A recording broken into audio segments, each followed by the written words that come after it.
శుక్లాంబరధరం విష్ణుం శశివర్ణం చతుర్భుజం ప్రసన్నవదనం ధ్యాయేత్ సర్వవిఘ్నోపశాంతయేత్.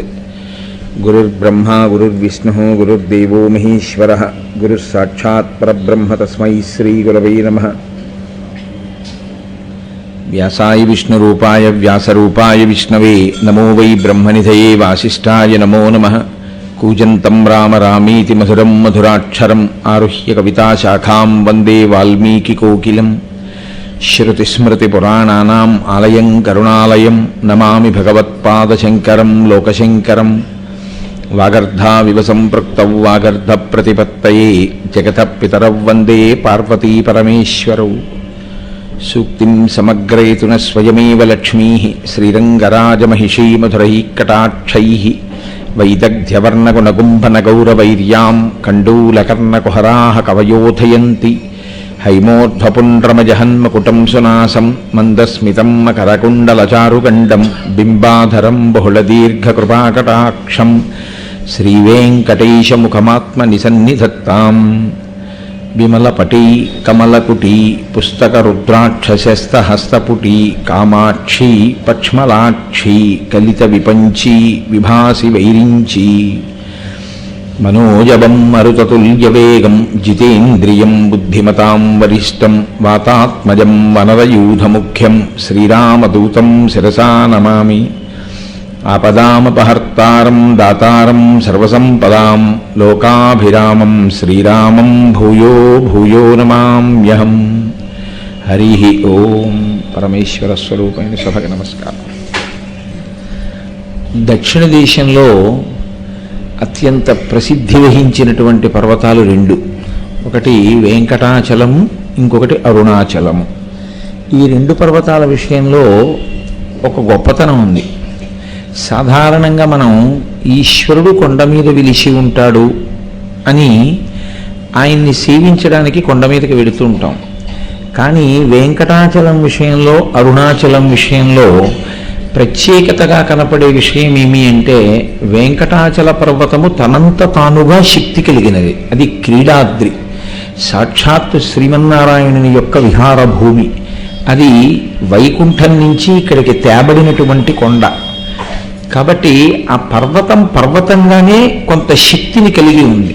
కొంత శక్తి ఏమి, అపారమైన శక్తి కలిగినటువంటి కొండ.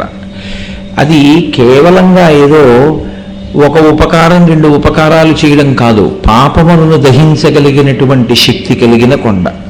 పాపము ఎప్పుడైతే దహింపబడిందో అప్పుడు ప్రతిబంధకము నశిస్తుంది. కాబట్టి కామ్యము నెరవేరుతుంది. రెండు, దాని వలన ఈశ్వరుణ్ణి చేరుకోవడానికి మార్గము సుగమమవుతుంది. అరుణాచలం విషయంలో ఆ అరుణాచల పర్వతమే శివుడు, స్థూల శివుడు అని పిలుస్తారు.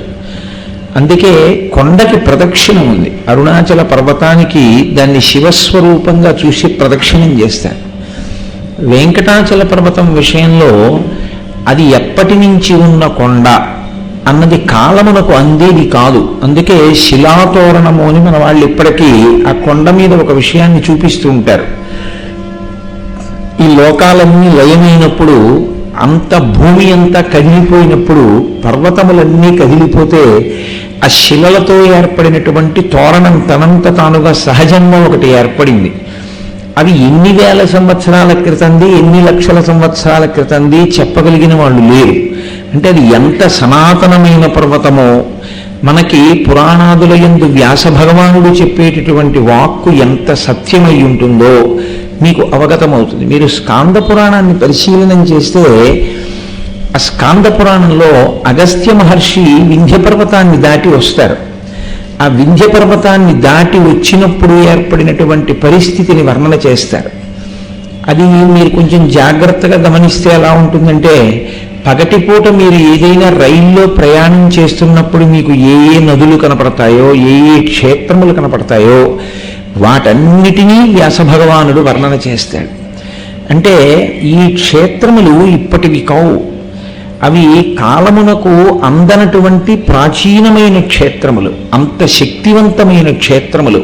గోదావరి స్నానం, కృష్ణానది స్నానం, శ్రీశైలంలో శివదర్శనం, సువర్ణము ఖరీనది ఆవిర్భావం, అక్కడ ఉన్నటువంటి శ్రీకాళహస్తీశ్వరుడు అగస్త్య పర్వతం, అది దాటిన తరువాత వచ్చేటటువంటి వెంకటాచల పర్వతం, వెంకటాచల పర్వతం మీద వెలిసినటువంటి వెంకటేశ్వరుడు, ఆయన యొక్క వైభవం, వీటన్నింటినీ వ్యాస భగవానుడు స్కాంద పురాణంలో అత్యద్భుతమైనటువంటి వర్ణన చేస్తాడు. స్కాందమేమి, వరాహ పురాణము, భవిష్యోత్తర పురాణము, ఇవన్నీ వెంకటాచల వైభవం గురించి మాట్లాడుతుంటాయి. అంత ప్రఖ్యాతి వహించినటువంటి కొండ కావడానికి మనకి పెద్దలు కొన్ని కారణాలు చెప్తారు పురాణంలో. అది ఈ యుగమునందు మాత్రమే ఉన్న కొండ కాదు. కృతే వృషాద్రిం వక్ష్యంతి త్రేతాయాం అంజనాచలం ద్వాపరే శేషశైలంతు కలౌ శ్రీవేంకటాచలం నామాని యుగభేదేన శైలాస్తాస్య భవంతి. అది ఒక్కొక్క యుగములో ఒక్కొక్క పేరుతో పిలవబడింది, ఒక్కొక్క యుగంలో ఒక్కొక్క పేరుతో పిలవబడిందే తప్ప నిజానికి ఆ పర్వతములకు పేరు అలా పెట్టి పిలవబడడానికి కూడా కారణము ఒక్కొక్క మహాపురుష జననము, లేకపోతే ఎవరో అడిగినటువంటి వరమో కారణము తప్ప ఆ కొండ మాత్రం పేరు లేకపోయినంత మాత్రాన అక్కడ లేని కొండ మాత్రం కాదు. అది సహజంగా ఆనందాద్రి, అది క్రీడాద్రి, శ్రీ మహావిష్ణువు యొక్క విహారభూమి. అది కృతయుగంలో దాన్ని వృషాచలము అని పిలిచారు. ఎందుకలా పిలవవలసి వచ్చింది అంటే, వృషభాసురుడు అని ఒక రాక్షసుడు, ఆయన అధోముఖ శాలగ్రామాన్ని, నరసింహశాల గ్రామాన్ని ఉపాసన చేశాడు. ఆయన ప్రతిరోజు మధ్యాహ్నం అయ్యేటప్పటికి మహానైవేద్యం పెట్టి తన తల నరికి పుష్పంగా సమర్పిస్తుండేవాడు. ఆయన ఉపాసన బలానికి మళ్ళీ ఆ తల అంటుకుంటూ ఉండేది. చెయ్యడానికి పూజ చేసేవాడు, చెయ్యడానికి ఉపాసన చేసేవాడు, కానీ రాక్షస బుద్ధి అన్న బుద్ధికి ఉండే లక్షణం ఏమి అంటే లోకకంటకులై ఉంటారు. అంటే అది ధర్మాచరణము కొరకు, భగవంతుని యందు నిర్హేతుకమైన భక్తి కొరకు, ఒక మోక్షము కొరకు, జ్ఞానము కొరకు వాళ్ళు పొందేటటువంటి శక్తి కాదు. ఈశ్వరానుగ్రహంగా కలిగినటువంటి శక్తిని దుర్వినియోగం చేసి కేవలము భోగములను అనుభవించడానికి మాత్రమే ఉపయోగించేటటువంటి స్థితి కలిగిన వారికే రాక్షసులని పేరు. రాక్షసుడు అన్న పేరు ఎక్కడో ఎవరో రెండు కొమ్ములతో ఉంటారని మీరు అనుకోక్కర్లేదు. కలియుగంలోనైనా సరే రెండు లక్షణములు ఎవరి యందు ఉంటాయో ఆ లక్షణములు ఉన్నవారందరూ రాక్షసత్వము కలిగిన వారే. ఒకటి, ఇది చచ్చిపోకూడదు అన్న తాపత్రయం విపరీతంగా పట్టేసింది అనుకోండి, కనీసంలో కనీసం ఆ ఒక్క సత్యాన్నైనా అంగీకరించగలగాలి. ఇది వెళ్ళిపోతుంది. అసలు నిజంగా అది అంగీకరించగలిగితే చాలా పాపాలని మనిషి చెయ్యలేడు. ఎందుకో తెలుసా అండి, ఇది వెళ్ళిపోతే ఇందులో ఉండేటటువంటి జీవుణ్ణి ఇది తొడుక్కొమ్మని ఇచ్చిన వాడు ప్రశ్నిస్తాడు. నీకు ఈ శరీరం ఇచ్చాను కదా, దీంతో ఏం చేసావని అడుగుతాడు. అప్పుడు చెప్పుకోవడానికి తగిన జవాబు లేకపోతే నీకు ఇది ఇచ్చినా ఒకటే, ఇంకో ఉపాధి ఇచ్చినా ఒకటే, షడూర్ములు పొందడానికి ఇదే ఎందుకు, ఫలానా పిల్లో పందో కుక్కోవు, ఆ శరీరం తొడుక్కో అంటాడు. అప్పుడు బాధపడతాడు. కాబట్టి మృత్యువు రాకూడదు. ఎంతో మంది వెళ్ళిపోయారు, నేను మాత్రం వెళ్ళను, నేను ఇలాగే ఉంటాను అనుకున్నవాడెవడో వాడే రాక్షసులు. అందుకే రాక్షసులు ఎప్పుడు అడిగేది ఏమిటంటే, నీ చచ్చిపోకూడదు, నీ చచ్చిపోకూడదంటే శరీరం చచ్చిపోకూడదని అడుగుతారు. వెంటనే బ్రహ్మగారు అంటుంటారు, అది అసంభవం, అది ఈశ్వరుని యొక్క శాసనం, శరీరములు ప్రకృతి యందు లయమైపోవాలి కాబట్టి పడిపోతుందంటారు. రెండవది, ఈశ్వరుడు ఏ శక్తినిచ్చాడో ఆ శక్తిని ఎప్పుడూ భోగముల కొరకు మాత్రమే ఖర్చు పెట్టగలగడం తప్ప, అనుభవించడానికి శక్తి ఉన్నా త్రోసిరాజని ధర్మము కొరకు, ఈశ్వరుణ్ణి పట్టుకోవడం కొరకు ప్రయత్నపూర్వకంగా దీన్ని ఖేద పెట్టైనా సరే ఈశ్వరుణ్ణి పట్టుకోగలిగినటువంటి లక్షణము ఎవరి యందు ప్రకాశిస్తుందో వారిది సాత్విక భక్తి. అందుకొచ్చింది ఏకాదశి ఉపవాసం. అన్నం లేక ఉపవాసం చేయమని చెప్పలేదు, చూడ్డానికి భోగాలు లేవు కాబట్టి చూడమని చెప్పలేదు, వినడానికి ఇంట్లో సంగీతం లేదు కాబట్టి వినద్దని చెప్పలేదు. ప్రయత్నపూర్వకంగా నువ్వు ఆహారమును తినడం మాని, లేదా శరీరం పడిపోతుందనుకుంటే శరీరము నిలబడడానికి కావలసినంత ఆహారమును మాత్రమే ఇచ్చి 11 ఇంద్రియములను, అంటే జ్ఞానేంద్రియములు 5, కర్మేంద్రియములు 5, ఈ 5 కలిపి 10 ఇంద్రియములతో కలిసి ప్రవర్తించేటటువంటి మనస్సు, ఈ 11ంటిని ఈశ్వరుని యందు నిలబెట్టగలిగినటువంటి తత్వాన్ని ప్రయత్నపూర్వకంగా సాధన చేయమంటారు. దేనికి చేయమంటారో తెలుసా అండి? ఏకాదశి వ్రతం. ఏకాదశి వ్రతం యథార్థంగా చెప్పాలంటే మృత్యుకాలమునందు పరమేశ్వరుని యందు మనసు నిలబెట్టడానికి ఒక తర్ఫీదు. ఎందువల్ల అంటారేమో, తెలిసి మృత్యు వచ్చేస్తోంది అనుకున్నప్పుడు మొదట పోయేది ఏదంటే ఆహారమే పోతుంది. ఏదో అనారోగ్యం వచ్చింది, అక్కడ పడుకోబెట్టారు తీసుకెళ్ళి ఇంటెన్సివ్ కేర్ యూనిట్లో. ఆహారం పెట్టరు. వాడు దరిద్రుడే కాదు, ఇంట్లో లేక కాదు, ఇంట్లో వాళ్ళు వండుకు తినక కాదు, ఆయనకి పెట్టవద్దని చెప్తారు. ఆయనకి సిలైన్ ఒకటే ఎక్కిస్తూ ఉంటారు, శుష్కించిపోతూ ఉంటాడు, నీరసపడిపోతూ ఉంటుంది ప్రాణం. పదార్థమును పుచ్చుకోకపోవడం చేత శరీరంలో కలిగేటటువంటి వ్యగ్రతకి ఓర్చి మనసు ఈశ్వరుని పాదముల దగ్గర పెట్టడాన్ని జీవితంలో ఏకాదశి వ్రతంగా అనుష్ఠించడం అలవాటైన వాడికి అంత్యకాలమునందు ఈశ్వరుని యందు మనసు పెట్టడం తేలికవుతుంది. అసలు ఏకాదశి వ్రతం అందుకు చేయమంటారు. అందుకే ఏకాదశి వ్రతం చాపి త్రయం అత్యంత దుర్లభం. ఒక్కొక్క వ్రతానికి ఒక్కొక్క ప్రయోజన సిద్ధి ఉంటుంది. దాన్ని తెలుసుకుని చేసినప్పుడు ఏకాదశి వ్రతం ఈశ్వరుణ్ణి చేరడానికి ఇది ఈశ్వరుడు ఇచ్చిన తెప్ప కాబట్టి, ఇది వెళ్ళిపోవడం తథ్యం కాబట్టి, ఇది వెళ్ళిపోయే సమయంలో సాధారణంగా ఉండేటటువంటి లక్షణాలు ఏవి ఉంటాయో వాటన్నిటినీ జయించగలిగినటువంటి శక్తిని ఏకాదశి వ్రతంలో పొందాలి. ఈ కన్ను చూడగలిగి చూడకుండా ఉంచాలి. ఎందుకనంటే ప్రాణోత్క్రమణ సమయమునందు ఈ కన్ను చూడగలిగిన శక్తిని కోల్పోతుంది. కోల్పోయినా మనసు ఈశ్వరుని యందు పెట్టాలి. ఆ నిస్త్రాణ పొందుతున్న కొద్దీ ఆఖరి శ్వాస వరకు ఈశ్వరుని యందు పెట్టగలిగిన లక్షణం ఎక్కడి నుంచి వస్తుందంటే ఏకాదశి వ్రతం అంత బాగా చెయ్యగలిగినటువంటి స్థితిని పొందితే. అంతేకాని ఏకాదశి ఉపవాసం చెప్పి ఆఫీస్కి వెళ్ళిపోతే ఏకాదశి వ్రతం ఎలా అవుతుంది? అన్నం మానేశాడు అనుకోవాలంతే. ఏకాదశి వ్రతం అంటే మీరు ఆ 24 గంటల కాలంలో మీ మనసుని ఎంత బాగా నిగ్రహించి తీసుకెళ్ళి ఈశ్వరుడి దగ్గర పెట్టగలరు. 5 నిమిషాలు ఉండదు, 24 గంటలు మీకు మీరు పరిశీలనం చేసుకోవాలి. ఎంతసేపు ఉంటోంది? ఆకలిసినా ఉంటోందా? చూడద్దు అని కంటిని చూడద్దని చెప్పినా సరే ఉంటోందా? లోపల నుంచి అబ్బా ఎంతసేపు చదువుతావు ఈ భాగవతం, ఎంతసేపు చేస్తావు ఈ భజన, కాసేపు టీవీ చూద్దాం అంటుంది, చూడ్డానికి వీల్లేదు అని మీరు నియంత్రించి కూర్చోపెట్టడం ఒక ఎత్తు.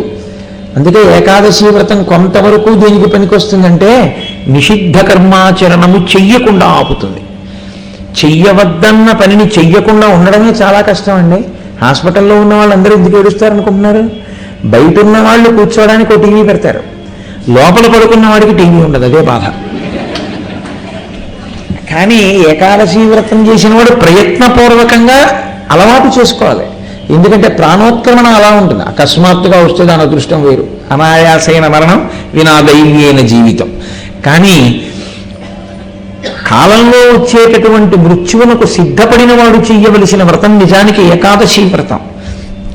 అందుకే దాన్ని దుర్లభమని ఎందుకంటారో తెలుసా అండి? అసలు ఆ కోణంతో ఎవరూ చేయడం సాధ్యం కాదు. ఏకాదశి వ్రతం అంటే ఏదో పుణ్యం వస్తుందని చేయడం కాదు. ఏకాదశి వ్రతం అంటే అంత సత్యమునందు నిలబడి చేయగలగాలి. కాబట్టి రాక్షసత్వం అనగా ఈశ్వరుడు ఏ శక్తినిచ్చాడో ఆ శక్తిని అంతటినీ భోగమునకే వినియోగించుట.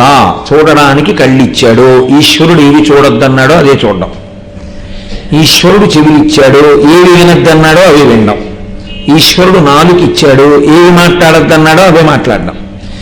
ఈశ్వరుడు రసేంద్రియాన్ని ఇచ్చాడు, ఇలా తినకు అని ఈశ్వరుడు ఏం చెప్పాడో అభక్షభక్షణం లోభ అగమ్య గమనం తథా అంటారు వ్యాస మహర్షి దేవి భాగవతంలో. వెళ్ళకోవడం చోటికి వెళుతూ ఉండడం, తినకోవడం చోట తింటూ ఉండడం, ఇలా జీవితం గడిచిపోతుండడం. ఈశ్వరుడిచ్చిన శక్తి దేనికి పనికొచ్చింది అంటే నిషిద్ధ కర్మాచరణమునకు పనికొచ్చింది. ఇప్పుడు ఎక్కడున్నాడు రాక్షసుడు? ఎక్కడో ఉంటాడో, ఆయన ఏదో చేస్తుంటాడని మీరు అనకండి. నిషిద్ధ కర్మాచరణమునకు మాత్రమే తన శక్తిని ఖర్చు పెట్టడం తప్ప అసలు నిషిద్ధ కర్మని భంజిద్దామన్న ప్రయత్నము లేనివాడెవరో వాడే రాక్షసుడు. కాబట్టి ఇప్పుడు వృషభాసురుడు రాక్షసుడు, కాబట్టి ఆయన పూజ చేయడం మీరు అనకూడదు. రాక్షసులు పూజ చేస్తారు. ఎందుకు చేస్తారో తెలుసా అండి?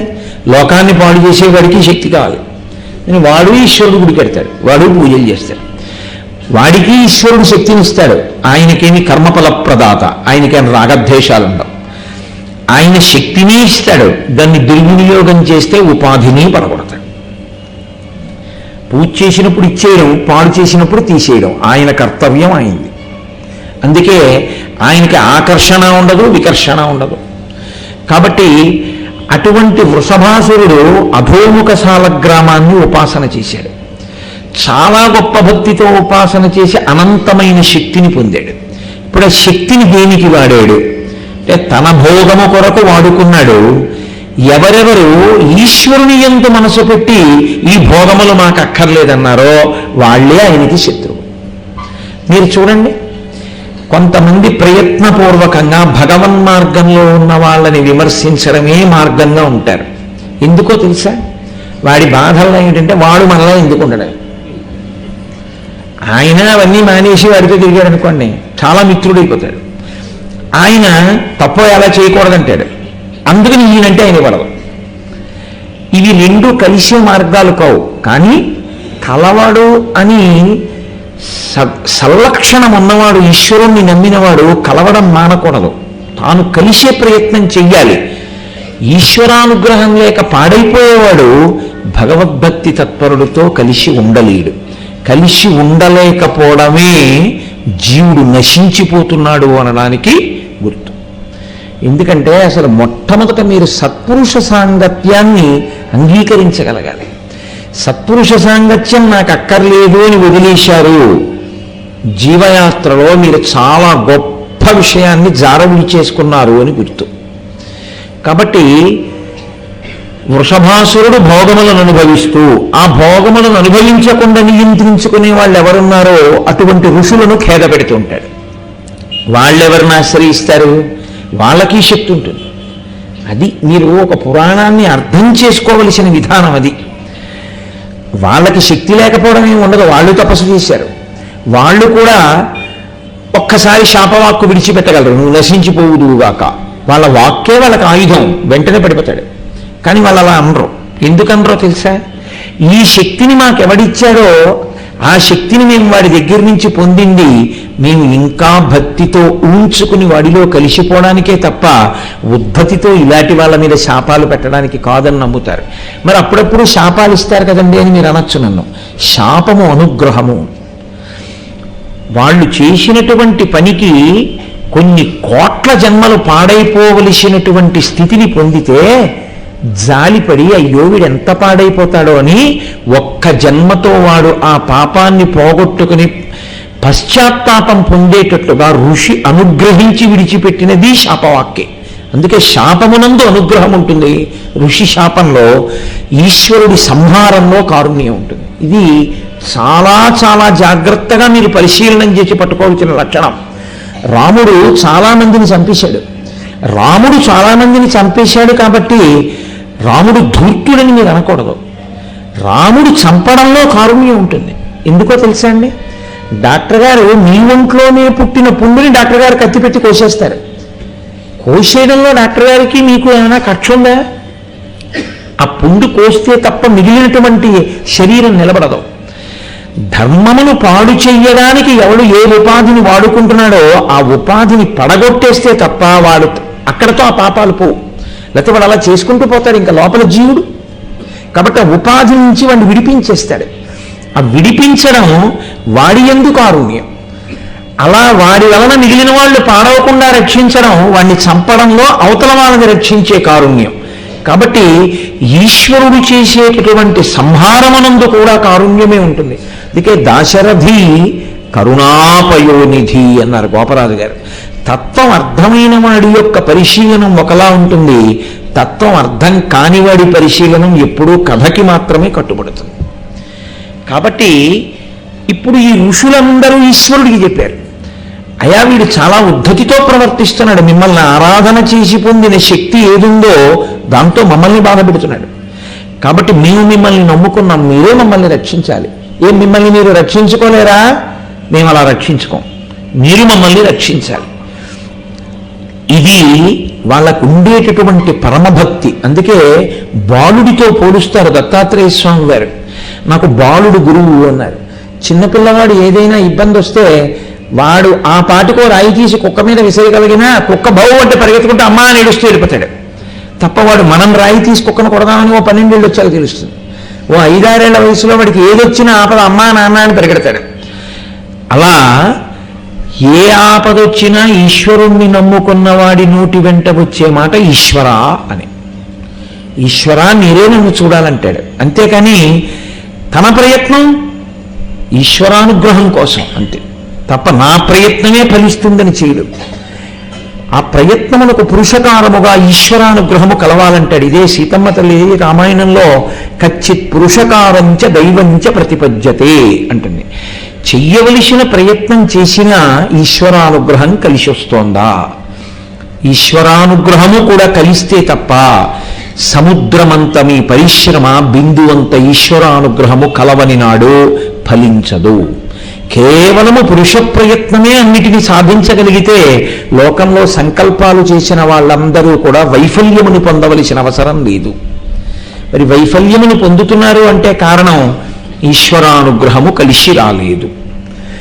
కాబట్టి ఇప్పుడు వాళ్ళు ఈశ్వరుడి యొక్క పాదములు పట్టుకుని ప్రార్థన చేశారు. ఈశ్వరుడు అన్నాడు, వాడు శక్తిని దుర్వినియోగం చేస్తున్నాడు, మీరు మీ శక్తిని దుర్వినియోగం చేయకుండా నా యందు బుద్ధి పెట్టుకున్నారు. కాబట్టి మిమ్మల్ని రక్షించవలసిన బాధ్యత, ఇంకా ఉపాధిలో ఉండి ఇంకా పాపములను మూట కట్టుకుని జీవుడు నశించిపోయేటటువంటి స్థితిని పొందకుండా వాణ్ణి రక్షించవలసినటువంటి కర్తవ్యం నా మీదే ఉన్నాయి. కాబట్టి నేను అలాగే మిమ్మల్ని అతన్ని కూడా అనుగ్రహిస్తాను. మీరు ఎప్పుడూ ఒక విషయం గుర్తుపెట్టుకోవాలి, వృషభాసురుణ్ణి చంపేయడం ఒకరిని రక్షించడానికి ఒకరి పట్ల మోదం, ఇంకొకరి పట్ల ద్వేషం కాదు. ఈశ్వరుడికి వారి యందు కూడా కారుణ్యమే, రాక్షసుని యందు కూడా కారుణ్యమే. కాబట్టి ఇప్పుడు ఆయన మధ్యాహ్న ఆరాధనా సమయమునందు ఒక రూపముతో ప్రత్యక్షమయ్యాడు. ఈశ్వరుడు అంతటా ఉంటాడు, ఒక రూపాన్ని పొందితే ప్రత్యక్షమయ్యాడు, అవతరించాడు అంటారు. సంతోషించాడు వృషభాసురుడు. ఆయనకున్న లక్షణం ఏమిటంటే ఈశ్వరుడు కనబడితే నమస్కారం చేస్తాడు, ఎందుకంటే ఆయన శక్తివంతుడని తెలుసు. కానీ బుద్ధి ఎప్పుడూ గడ్డి తిని ఉండడమే రాక్షస లక్షణం. ఇప్పుడు ఈశ్వరుడి పాదాల మీద పడ్డాడు, స్తోత్రం చేశాడు, నమస్కారం చేశాడు. ఏం కావాలని అడిగారు. అడిగితే ఆయన అన్నాడు, కేశవానంత గోవింద శ్రీనివాస సురోత్తమ అని పిలిచాడు. ఆయన నిజంగా ఎన్ని విషయాలు తెలుసుకున్నాడో చూడండి. విష్ణువు కేశవుడు అన్నాడు. ఆయన కేశవుడు అంటే పరబ్రహ్మము అని. సర్వదేవ నమస్కారం కేశవం ప్రతిగచ్చతి అంటాం మనం. కేశవ అన్న శబ్దంలో ఉండేటటువంటి అక్షరముల యొక్క శక్తి చేత అది సృష్టికర్త, స్థితికర్త, ప్రళయకర్త ముగ్గురి యొక్క శక్తుల సమాహారమైన పరబ్రహ్మమును సూచిస్తుంది. నీవు పరబ్రహ్మము అన్నాడు. అనంత, నీవు నిందని చోటు లేదు, నువ్వు అంతటా ఉన్నావు అన్నాడు. గోవింద, నీవు రక్షకుడవు అన్నాడు. ఇన్ని తెలుసు ఆయనకి. ఇన్ని తెలిసి ఆయన ఏమన్నాడో తెలుసా అండి? కేశవానంత గోవింద శ్రీనివాస సురోత్తమ నచ మోక్షం నచ స్వర్గం పారమేశ్య పదం హరిహే అన్నాడు.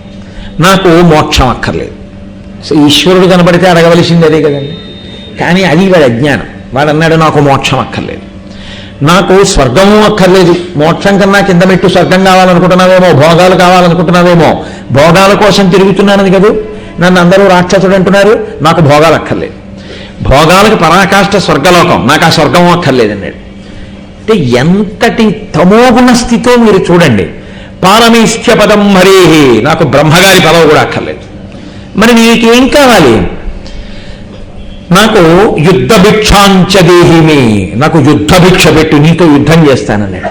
ఎంత రజోగుణ ప్రకోపమో చూడండి. ఒక్కొక్కడి యొక్క మనస్సు అలాగే ఉంటుంది. అయిందానికి కాందానికి ఏదో వాదిద్దామనేటటువంటి ఆలోచనే తప్ప తెలుసుకున్న విషయాన్ని మనం చక్కగా సాత్వికమైన బుద్ధితో ఆచరణలోకి తీసుకొద్దామన్న ఆలోచన ఎప్పుడూ ఉండదు.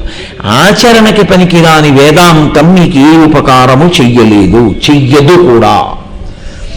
ఎన్ని విన్నారన్నది కాదు, ఎన్ని చదువుకున్నారన్నది కాదు, మీరు ఎంత అనుష్ఠిస్తారన్నదే వేదాంతంలో ప్రధానం. అనుష్ఠానం అసలు ఏమీ లేదనుకోండి, వాడు ఎందుకో పనికిరాడు. ఎన్ని తెలిసి ఉంటే ఎవడకు కావాలి? సంధ్యావందనం చెయ్యాలని తెలుసు, వాడు సంధ్యావందనం చేయడానికి పనికి వస్తుందా? ఎందుకో పనికిరాడు. అదే రాక్షసత్వం అంటే. కాబట్టి ఆయన అన్నాడు, యుద్ధ భిక్షాంచదేహిమే, నాతో యుద్ధం చేయి, నాకు భిక్ష పెట్టు యుద్ధం. దానికేముంది, అలాగే రా. ఇద్దరు యుద్ధం చేశారు. తన శక్తిని అంతటినీ ఈశ్వరుడి మీద చూపించాడు. ఎక్కడదా శక్తి? ఆయన వలన వచ్చినదే. బలయుతులకు దుర్బలులకు బలవంతుడ నీకు నాకు బలమెవ్వరికి, అందరికీ బలం ఇచ్చేటటువంటి వాడు ఆయనే. కాబట్టి అది తెలుసుకోకుండా ఆయన మీద కలిగిపడ్డాడు. ఏదో కాసేపు యుద్ధం జరిగింది. ఆయన అన్నాడు, బాగానే యుద్ధం చేశాం, ఇంకా చాలు. యుద్ధం అన్న తర్వాత జయము అపజయము అని 2 మాటలు ఉండాలి, లేదా సంధి ఉండాలి. సంధి ఉండడానికి నేను కోరుకున్నది కాదు, నువ్వు ఇప్పుడు కలవడం కుదరదు, నువ్వు నన్ను అడిగావు యుద్ధం, కాసేపు ఇచ్చాను. ఇప్పుడు జయము అపజయము 2 మాటలు ఉండాలి. నాకు 2వ మాట అన్వయం అవ్వదు, నేను అపజయం పొందడం అన్నది ఉండదు. ఇది మీరు బాగా గుర్తుపెట్టుకోవాలి. సనాతన ధర్మంలో ఈశ్వరుడే ఓడిపోవడం, ఈశ్వరుడే చచ్చిపోవడం ఉండవు. ఈశ్వరుడే గెలుస్తాడు ఇప్పుడు. కాబట్టి జయమే అన్వయం అవుతుంది. నీకు అపజయం వస్తోంది. అపజయం అంటే ఓడి బ్రతకవిహ, నీ శరీరం పడిపోతోంది. నా చక్రధారుల చేత నీ కుత్తుక కత్తిరిస్తున్నాను, విడిచిపెడుతున్నాను సుదర్శనాన్ని అన్నాడు. ఆయన ఏమన్నాడో తెలుసా అండి? అవును, నేను విన్నాను దాని గురించి. దాన్ని నువ్వు విడిచిపెట్టాక ఇక నేను ఉండను, కాబట్టి విడిచిపెట్టు. ఏమిటి సాధించినట్లు ఇప్పుడు ఆయన? కానీ ఒక్కటి మాత్రం సాధించాడండోయ్. ఆయన అన్నాడు, నువ్వు నా కంఠం కోసేసే ముందు ఒక్క వరం అడుగుతాను, అదొక్కటి అన్నాడు. ఈశ్వరుడు దయాళు, నేనిచ్చేది ఏంటని నీకని ఆయన అండవు. ఏం కావాలని అడిగాడు. శైలో మధవిదో స్థితి అన్నాడు. ఈ కొండ నా పేరుతో పిలవబడుగాక. ఇది ఎలా ఉంటుందంటే, వాడు చచ్చిపోయినా కూడా మన ఇంటికి పెట్టిన పేరు మాత్రం మార్చకండి అంటాడు. ఈ ఇల్లు అమ్మకండి అంటాడు. వాడే వెళ్ళిపోయాక ఆ ఇల్లుంటే ఎవడకు కావాలా, ఇంటికి ఆ పేరుంటే ఎవడకు కావాలి, పేరు తీసేస్తే ఎవడకు కావాలి, ఎందుకు వచ్చిన అల్లరి? కానీ రాక్షస ప్రవృత్తి అన్నది ఎలా ఉంటుందో మీకు తెలుస్తుంది, ఈశ్వర కారుణ్యం అన్నది ఎలా ఉంటుందో మీకు తెలుస్తుంది. అందుకొచ్చింది ఆ గాథ కృతయుగంలో తప్ప అదేదో కథ కింద వినమని కాదు దాని ఉద్దేశం. అందులో ఉన్న ధర్మ సూక్ష్మాన్ని గ్రహించమని. నీ భక్తిని ఇలా పాడు చేసుకోకు, నీ భక్తిని ఆత్మోద్ధరణకి వాడుకో. కాబట్టి శైలో వరం యయాచే వృషభ, నేను వరం అడుగుతున్నాను, ఈ కొండ నా పేరు మీద పిలవబడుగాక. దానికి ఉంది, అలాగే తథాస్తు, నీకు ముందు ఉంది, నీ తర్వాత ఉంటుంది. నీ పేరిడితే వచ్చిన నష్టం ఏమిటి? అలాగే పెట్టుకో. రిజిస్ట్రార్ ఆఫీసులో ఈ భూమి పుట్టినప్పటి నుంచి ఎన్ని మాటలు మారాయంటారు దస్తావేజులు, స్థలాలు. ఏదో ఇక్కడ వరకు అక్కడ వరకు అని ఈసీ తీసుకోవడమే కానీ నిజంగా ఆ స్థలం ఇప్పటికి ఎంతమంది కొన్నారో, ఎంతమంది అమ్మారో, ఎంతమంది విమానం అన్నారో, ఎంతమంది అందులో ఉండి స్వగృహే అని సంకల్పం చెప్పారో, చెప్పిన వాళ్ళందరూ స్వగృహే అన్న వాళ్ళందరూ అక్కడి నుంచి వెళ్ళిపోయిన వాళ్ళే. అసలు నిజమైనటువంటి స్వగృహం ఏదో అక్కడికి పోతూ ఉంటాడు వాడు. ఇక్కడ ఏదో కొన్నాళ్ళ అల్లరి, కొన్నాళ్ళ సంకల్పం చెప్తుంటాడు. అలా నీ పేరు మీదే ఆ కొండ పిలవబడుతుంది. కృతయుగంలో ఆ కొండకి వృషాద్రి అని పేరు. త్రేతాయుగం వచ్చేటప్పటికీ ఆ కొండ అలాగే ఉంది. అంటే మీరు ఒక్క విషయాన్ని గమనించాలి, ఈశ్వరుడు ఎంతటి సనాతనుడో, ఈశ్వరుడు ఎంతటి శాశ్వతుడో, వెంకటాచల పర్వతము కూడా అంతటి సనాతనము, అంత శాశ్వతము. అది ఒకనాడు ఉండి ఒకనాడు పోయింది కాదు, యుగాలన్నిటిలో ఉంది. త్రేతాయుగంలో అక్కడే మహానుభావుడు రామచంద్రమూర్తిని సేవించిన వాడు ఎవరి పేరు తలుచుకున్నంత మాత్రం చేత మంగళములు కలుగుతాయో, ఎవరి పేరు తలుచుకున్నంత మాత్రము చేత బుద్ధి యశో బలం ధైర్యం నిర్భయస్త్వమరోగత అజాడ్యం వాక్పటత్వం చ హనుమత్ స్మరణాత్ భవేత్ అని ఈ వైభవం అంతా కలుగుతుందో, అపమృత్యువు కూడా తొలగిపోతుందో, అటువంటి మహానుభావుడైనటువంటి హనుమ అంజనాదేవికి ఆ కొండ మీద పుట్టారు.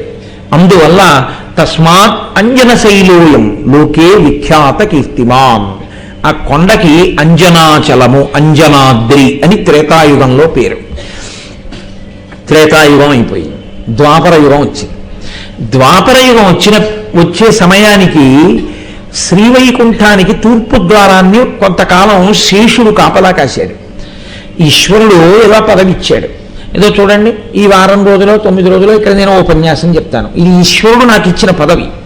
ఒరే నువ్వు తరించరా, నా గురించి 4 మాటలు చెప్పుకు తరించు, లేకపోతే అక్కడ ఇక్కడ తిరుగుతావు, కాబట్టి చెప్పుకో ఓ గంటన్నర అని నన్ను కూర్చోబెట్టినట్టే ఆయన కూడా ఏం చేశాడంటే శేషుణ్ణి తీసుకెళ్ళి అక్కడ నించోబెట్టాడు.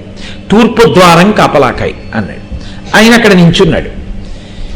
శేషుని యందు చిన్న అహంకారం ఒకటి ఉంటుంది. ఇది మీకు చాలా చోట్ల కనపడుతూ ఉంటుంది. ఏమిటో తెలుసా అండి ఆయన అహంకారం? నేను ఈశ్వరుడికి పాన్పుని, నేను ఈశ్వరుడికి తోడపుట్టిన వాడిని, నేను ఈశ్వరుడికి ఛత్రంగా ఉంటుంటాను. ఇది ఈ రజోగుణ స్పర్శ ఆయన యందు ప్రకోపించి చాలా మాటలు ఆయనకి ఇబ్బంది కూడా తీసుకొచ్చింది పురాణాల్లో.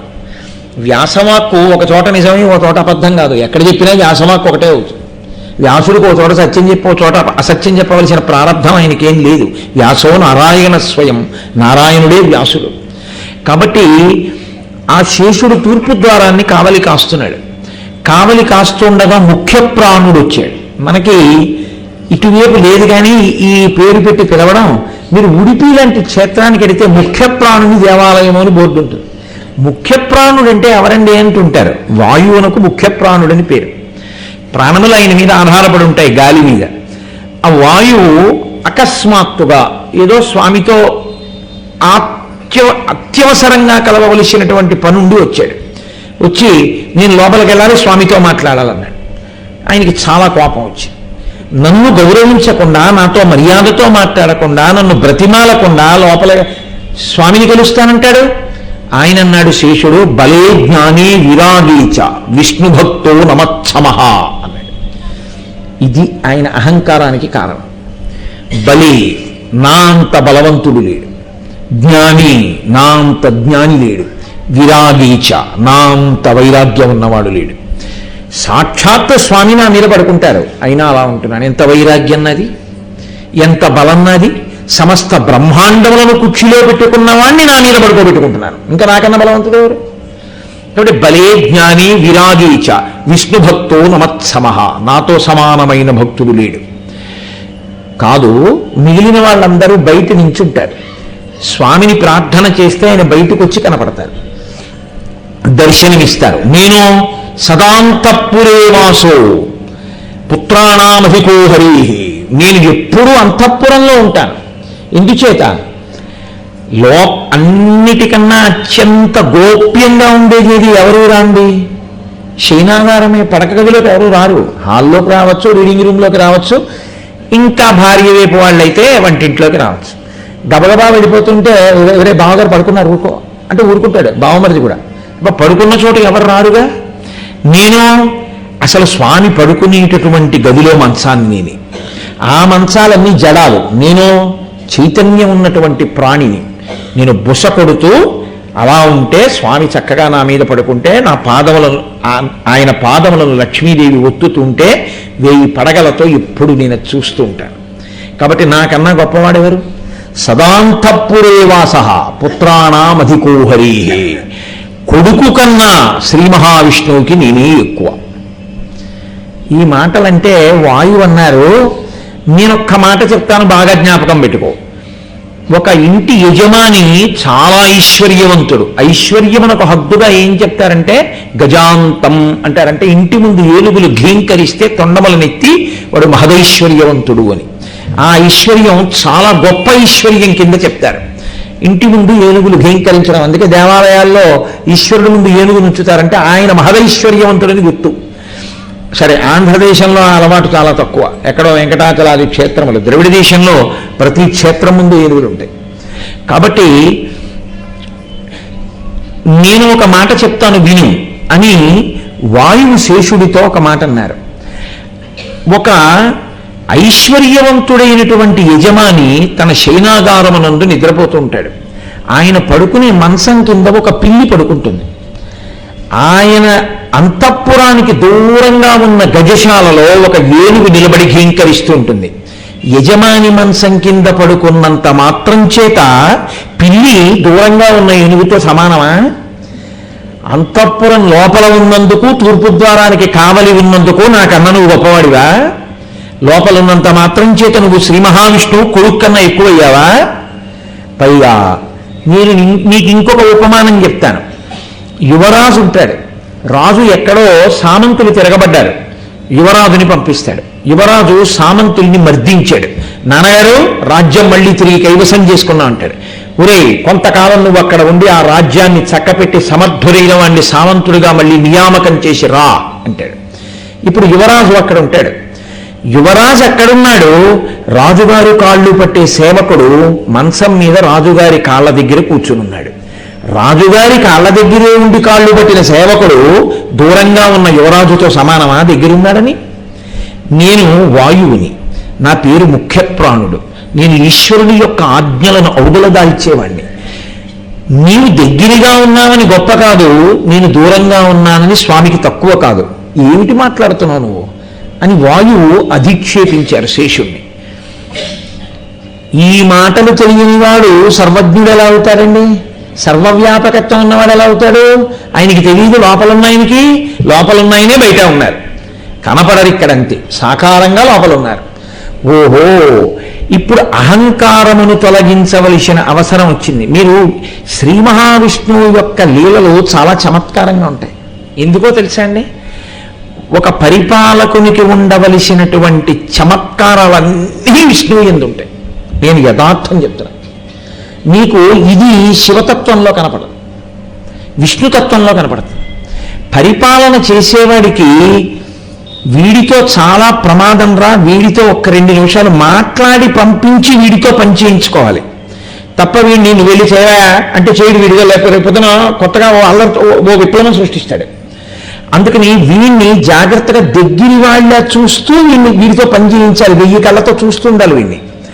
అన్నవాడితో మంచిగా ఉన్నట్టు ఉంటాడు, ముండి పని చేయిస్తాడు అధికారి.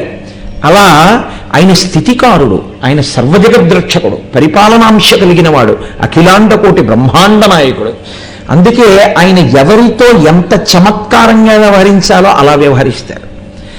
ఆయన అన్నారు, బయటకు వచ్చి ఏమైంది అన్నారు. ఇద్దరు చాడీలు చెప్పారు. ఆయన అన్నారు, శక్తి కలిగిన వారు మాటలు చెప్పరు. దేవతలు చూడరు, ఇంద్రుడు చూడడు, ఎవరు శక్తి కలిగిన వారో తెలవద్దు. కాబట్టి ఒక పని చెయ్యి, శేషుడా నువ్వు ఇంత గొప్పవాడిని అంటున్నావుగా, నిరూపణ చేసుకోవయా, నీ శక్తి ఏమిటో చూపించు వాయువుకి.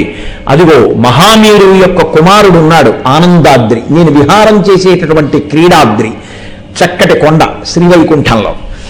ఆ కొండకి నువ్వు చుట్టుకో, అసలే నువ్వు శేషుడివి, నన్నే భరించేవాడివి, బలే జ్ఞాని విరాగీచ అన్నాడుగా, సమస్త బ్రహ్మాండములు కుక్షిలో ఉన్నవాడిని భరించేవాడిని అన్నావుగా. కాబట్టి నువ్వు వెళ్ళి ఆ కొండకు చుట్టుకుంటే వాయువు తరమా కొండను కదపడం? కదపమను.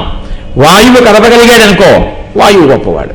నిన్ను కదుపుతాడో, చుట్టుకు పడుకో, ఈ దేవతలు చూస్తారు, ఇంద్రుడు చూస్తాడు, నేను చూసి చెప్తానని ఆయన అనలేదు. ఎంత అందంగా బుద్ధి చెప్పే ప్రయత్నం చేశారో చూడండి అని చెప్పి ఆయన లోపలికి వెళ్ళిపోయారు. ఆ మాట చాలు, ఆజ్ఞ అంతే. ఇంద్రుడు దేవతలు వచ్చి నించున్నారు, చుట్టుకోమన్నారు. శేషుడు వెళ్ళి ఆనందాద్రిని చుట్టుకున్నాడు. నేను చుట్టుకుని ఉండగా ఈ ఆనందాద్రిని కలపడం తరమా వాయువు కనుక్కున్నాడు. ఆయన వచ్చి కనిష్టాంగుళి సంస్పర్శ పర్వతో భోగి సంయుత సహస్రమర్ధ లక్షంచ దక్షిణాభిముఖోయయౌ. ఆ వాయువు సాకారమున ఒక రూపాన్ని ధరించి తన కాలికి ఉన్నటువంటి చిటికిన వేలితో ఇలా తగల్చారు. 1500 లక్షల యోజనముల దూరం అత్యంత వేగంతో వెళ్ళిపోతూ దక్షిణ దేశాన్ని దాటుతోంది ఆ పర్వతం.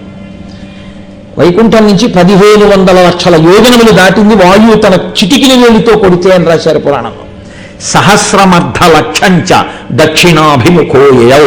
అది దిగలేదు, అది వెళ్ళిపోతోంది తీవ్రమైన వేగంతో, ఇంకా ఎక్కడ ఉండునో. అప్పుడు మహామేరు వాయువుని ప్రార్థన చేశాడు, నా కొడుకు ఆనందాద్రి, అహంకారం శేషుడిది, నిష్కారణంగా గారికి వెళ్ళిపోతున్నవాడు నా కొడుకు, అయ్యా నువ్వు దయచేసి ఆ ఆనందాద్రిని దింపు అన్నారు. ఈశ్వరుని యొక్క శాసనం అది, అసలు రహస్యం మనను ఉద్ధరించాలి. కాబట్టి ఇప్పుడు ఆ శేషాద్రి, ఆ వెళ్ళిపోతున్నటువంటి కొండని వాయువు అకస్మాత్తుగా ఎవరు తన్నేడో ఆయనకి మళ్ళీ పట్టుకునే శక్తి ఉండదండి, ఆయన ఆపేడు. ఎక్కడ దింపుదామని చూశాడు. సువర్ణముఖి నదీ తీరమనందు ఉత్తర తీరమనందు దింపారు. ఏమి అన్ని నదులుండగా సువర్ణముఖి తీరంలో దింపడం ఎందుకు? మనం అంటే సువర్ణముఖి అంటున్నాం కానీ అసలు నిజానికి పురాణంలో దాని పేరు సువర్ణముఖి కాదు, సువర్ణముఖరి దాని పేరు. మీరు కావాలంటే పురాణాన్ని పరిశీలనం చేయండి, వ్యాసుడు చెప్పిన మాటలు చూడండి. ఆ నది మామూలుగా వచ్చిన నది కాదు, అది తనంత తాను పర్వతమునందు పుట్టినది కాదు. అది పశ్చిమం నుంచి తూర్పుకు ప్రవహిస్తూ ఉంటుంది. ఆ నది పుట్టడానికి కారణం ఒకానొకప్పుడు పార్వతీ కళ్యాణానికి అందరూ ఉత్తర దిక్కు వెళ్ళిపోతే భూమి ఉత్తర దిక్కు వైపుకి దిగిపోయింది, దక్షిణం పైకి లేచిపోతుంది. అప్పుడు పరమేశ్వరుడు అన్నాడు, అందరూ వచ్చేయడం వల్ల ఉత్తర దిక్కున భూమి వాలిపోతోంది. అగస్త్య మహర్షి నువ్వొక్కడివి దక్షిణ దిక్కుకు వెళితే చాలు, అంతటి తపోశక్తివంతుడవు, నీవు దక్షిణ దిక్కుకు వెళ్ళి నిలబడు, పార్వతీ కళ్యాణం నీకు కనపడుతుందన్నాడు. అంటే ఆయన వింధ్య పర్వతాన్ని దాటుతుంటే వింధ్యుడు తల వంచి నమస్కరించాడు, ఆయన వింధ్యని దాటారు. సరే, ఆ వింధ్య దాటిన కథ మీ అందరికీ తెలుసు. దాటి ఈవలి ఒడ్డుకు వచ్చి దక్షిణ దేశంలోకి ప్రవేశించారు. ఒక పర్వతం ఒకటి అగస్త్య పర్వతము అని పిలుస్తారు. ఇప్పుడు మనం శ్రీకాళహస్తి క్షేత్రం ఏం చెప్తున్నామో ఆ శ్రీకాళహస్తి క్షేత్రం కన్నా ఇంకా కొద్దిగా యువతల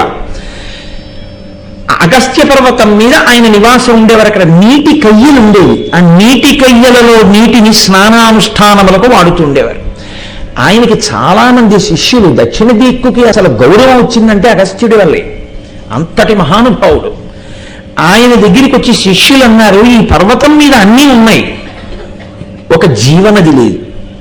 మీరు మహాతపస్సంపన్నులు, మీరు తలుచుకుంటే ఒక జీవనదిని తేగలరు. అటువంటి నదిని, ఒక దాన్ని, గొప్ప శక్తివంతమైన నదిని ప్రవహించేటట్టుగా అనుగ్రహించండి అన్నారు. ఆయన చతుర్ముఖ బ్రహ్మగారి గురించి తపస్సు చేశారు. ఎంత తపస్సో మీరు అది చదివి చూడాలి పురాణంలో. అసలు అటువంటి తపస్సు చేశాడు ఆయన. చేస్తే బ్రహ్మగారు ప్రత్యక్షం అయ్యారు. ఏం కావాలని అడిగారు. అది ఋషి యొక్క తపస్సుకి రాక్షస తపస్సుకి తేడా అక్కడ ఉంటుంది. ఆయనేనన్నారో తెలుసా అండి, ఏ నది పేరు స్మరించినంత మాత్రము చేత పాపములు తొలగిపోతాయో, ఏ నదీ జలముల యందు అస్థికల్ని తీసుకెళ్లి నిమజ్జనం చేసినంత మాత్రం చేత సోపానం సమాయాతి, అది బ్రహ్మలోకాధిరోహణే, చచ్చిపోయి మహాపాపాలు చేసిన వాడి అస్థికలు తీసుకెళ్లి ఆ నదిలో నిమజ్జనం చేసిన జీవుడు బ్రహ్మలోకానికి వెళ్ళాలి. అంత శక్తివంతమైనటువంటి నది అయి దాని యందు స్నానం చేసినంత మాత్రము చేత పాపములను పోగొట్టగలిగినదై, దాని ప్రవాహము చేత దశ దిక్కులను ప్రకాశింపచేయగలిగినదై, ఎన్నడూ కూడా అది ప్రవహించినటువంటి మార్గంలో గొప్ప పంటలు పండేటటువంటి తీయని జలములతో కూడినదైనటువంటి నదిని మీరు అనుగ్రహించి, నేను ఎటు నడిచి వెడతానో అటువైపు ఆ నది ప్రవహించేటట్టుగా మీరు అనుగ్రహించండి. నదికి ప్రవాహ మార్గాన్ని బ్రహ్మగారు నిర్ణయిస్తారు. నదీ ప్రవాహ మార్గం ఎవ్వరూ నిర్ణయించరు. మీరు కావాలంటే రామాయణం చూడండి. నదీ ప్రవాహ మార్గాన్ని సృష్టి ప్రారంభంలో చతుర్ముఖ బ్రహ్మగారు నిర్ణయిస్తారు నదిలో వెళ్ళాలని. ఆ నదికి అందుకే ఎవరు దారి చెప్పక్కర్లా, అటే వెళ్ళిపోతుంది అలాగా సముద్రానికి. నదీ నదములు అని రెండు పేర్లు, అవి అలా వెళతాయి సముద్రంలోకి. అగస్త్యుడు అన్నాడు, నువ్వు నిర్ణయం చేయడం కాదు, నేను నిర్ణయం చేస్తాను. నేను ఎటు నడుస్తానో నది అటు రావాలి, అటువంటి నది నిమ్మని అడిగారు. ఆయన అన్నారు, అంత గొప్ప శక్తి ఉన్న నది కావాలంటే నేను సృజించి ఇవ్వడం కుదరదు. అంత శక్తి కలిగిన నది దేవగంగగా ప్రవహిస్తోంది ఆకాశంలో. ఆ గంగ ఇవ్వాలి.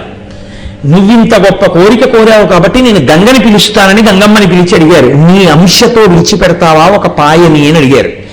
ఆనాడు గంగానది అగస్త్య మహర్షికి నమస్కరించి, మీరు కోరిన కోరిక వల్ల యుగములు దాటిపోయినా జనులు ఉన్నతిని పొందేటట్టుగా నా అంశతో నదిని సృజిస్తున్నానని ఆనాడు విడిచిపెట్టింది. ఆ నది గంగానుగ్రహంతో అగస్త్య మహర్షి వెనకాతల ప్రవహించి వెడుతుంటే అగస్త్యుడు పొట్టిగా ఉంటాడని. పొట్టిగా ఉంటాడు కాబట్టి కాళ్ళు పొట్టిగా ఉంటాయి. పొట్టి కాళ్ళు కాబట్టి పెద్ద పెద్ద అంగల పడవు. పెద్ద పెద్ద అంగల పడవు కాబట్టి మెల్లిగా నడుస్తాడు. మెల్లిగా నడిచే అగస్త్య మహర్షి వెనకాతల ప్రవాహ వేగంతో వెళ్లకుండా అంత జాగ్రత్తగా అనుగమించి వెళ్ళింది ఆయన మీద గౌరవంతో నది. అది వెడుతుంటే ఆనాడు 10 దిక్కులు ప్రకాశించేట, బంగారు కాంతికి ఎలా ప్రకాశిస్తాయో అలా ప్రకాశించాయి. 10 దిక్కులను ఆవిర్భావమునందు ప్రకాశింపచేసిన నది కాబట్టి దానికి సువర్ణముఖరి అని పేరు. అది పాపిడి కొండలు అన్నది పురాణ వాక్కు. గోదావరి నదిని పాపిడి ఎలా తీస్తామో అలా మధ్యకి చీలుస్తాయి కాబట్టి ఆ కొండలు పాపిడి కొండలు. పాపిడి కొండలు పాపిడి కొండలు ఆఖరికి మనం ఏం చేశామంటే పాపి కొండలు చేసి కూర్చున్నాం. ఎక్కడ చూసినా పాపం గురించిన ఉపన్యాసాలేగా, అందుకని పాపిడి కొండలు కూడా పాపి కొండలే అయిపోయాయి. కాబట్టి అలా మనం ఏం చేశామంటే దాన్ని తీసుకెళ్లి సువర్ణముఖురైనదిని సువర్ణముఖి చేశాం. పోనంతవరకైనా ఉంచాం అదృష్టం. ఆ నదీ ప్రాశస్త్యము అంత గొప్పదిగా చెప్తారు. అందుకే నేను ఇప్పుడు మళ్ళీ ఆ మాటల్లోకి వెడితే బయటికి రావడం కష్టం. ఇదో పూర్తి చేస్తే చాలు కనుక ఉత్సవం ఉంది కాబట్టి ఆ సువర్ణముఖిని ఉత్తర తీరంలో దింపాడు ఆయన. దింపి ఇక్కడ కలియుగంలో అనుగ్రహం కలగాలి కాబట్టి నేను ఈ నదిని ఈ పర్వతాన్ని ఇక్కడ దింపుతున్నానని మహామేరువు ప్రార్థన అనుసరించి వాయుదేవుడు ఆనందాద్రిని అక్కడ దింపాడు. దింపడం వల్ల ద్వాపర యుగంలో శేషుడి యొక్క ఉద్ధతి కారణంగా వచ్చినటువంటి పర్వతం కాబట్టి దానికి శేషశైలము అని పేరు వచ్చింది. అదే పర్వతం కలియుగానికి వచ్చేటప్పటికీ ఈశ్వరుని యొక్క ఆనందాద్రి వెంకటాచలమైంది. వెంకటాచలం అన్న పేరు ఎందుకు వచ్చింది అని అడిగారు. పూర్వం పురాపురంధరో నామ సోమయాజీ దృఢవ్రత దైవేన పూర్వపుణ్యేన పుత్రోస్యాస్య సుతోభవత్. పూర్వం శ్రీకాళహస్తి నగరం దగ్గరలో పురంధరుడు అని సోమయాజి అంటే యజ్ఞం చేసినవాడు. యజ్ఞములు చేసేటటువంటి సోమయాజి ఉన్నాడు. ఆయనకి బిడ్డలు లేరు. ఆయన అన్నాడు బిడ్డలు లేకపోతే పీడపోయారు. ఈశ్వరుడు ఉన్నాడుగా, నాకు చాలు. ఈశ్వరుడు నాకు ఇవ్వాలనుకుంటే ఇస్తాడు. అలా ఇవ్వడం వల్ల నేను పాడవుతాననుకుంటే ఈశ్వరుడు నాకు ఇవ్వడు. కాబట్టి నాకు ఇవ్వకపోయినా ఈశ్వరుడికి నమస్కారం, ఇచ్చినా నాకు నమస్కారం. ఇలాంటి భక్తుల విషయంలో ఈశ్వరుడు చాలా జాగ్రత్తగా ఉంటాడు. తననే నమ్ముకుని ఉన్నాడు.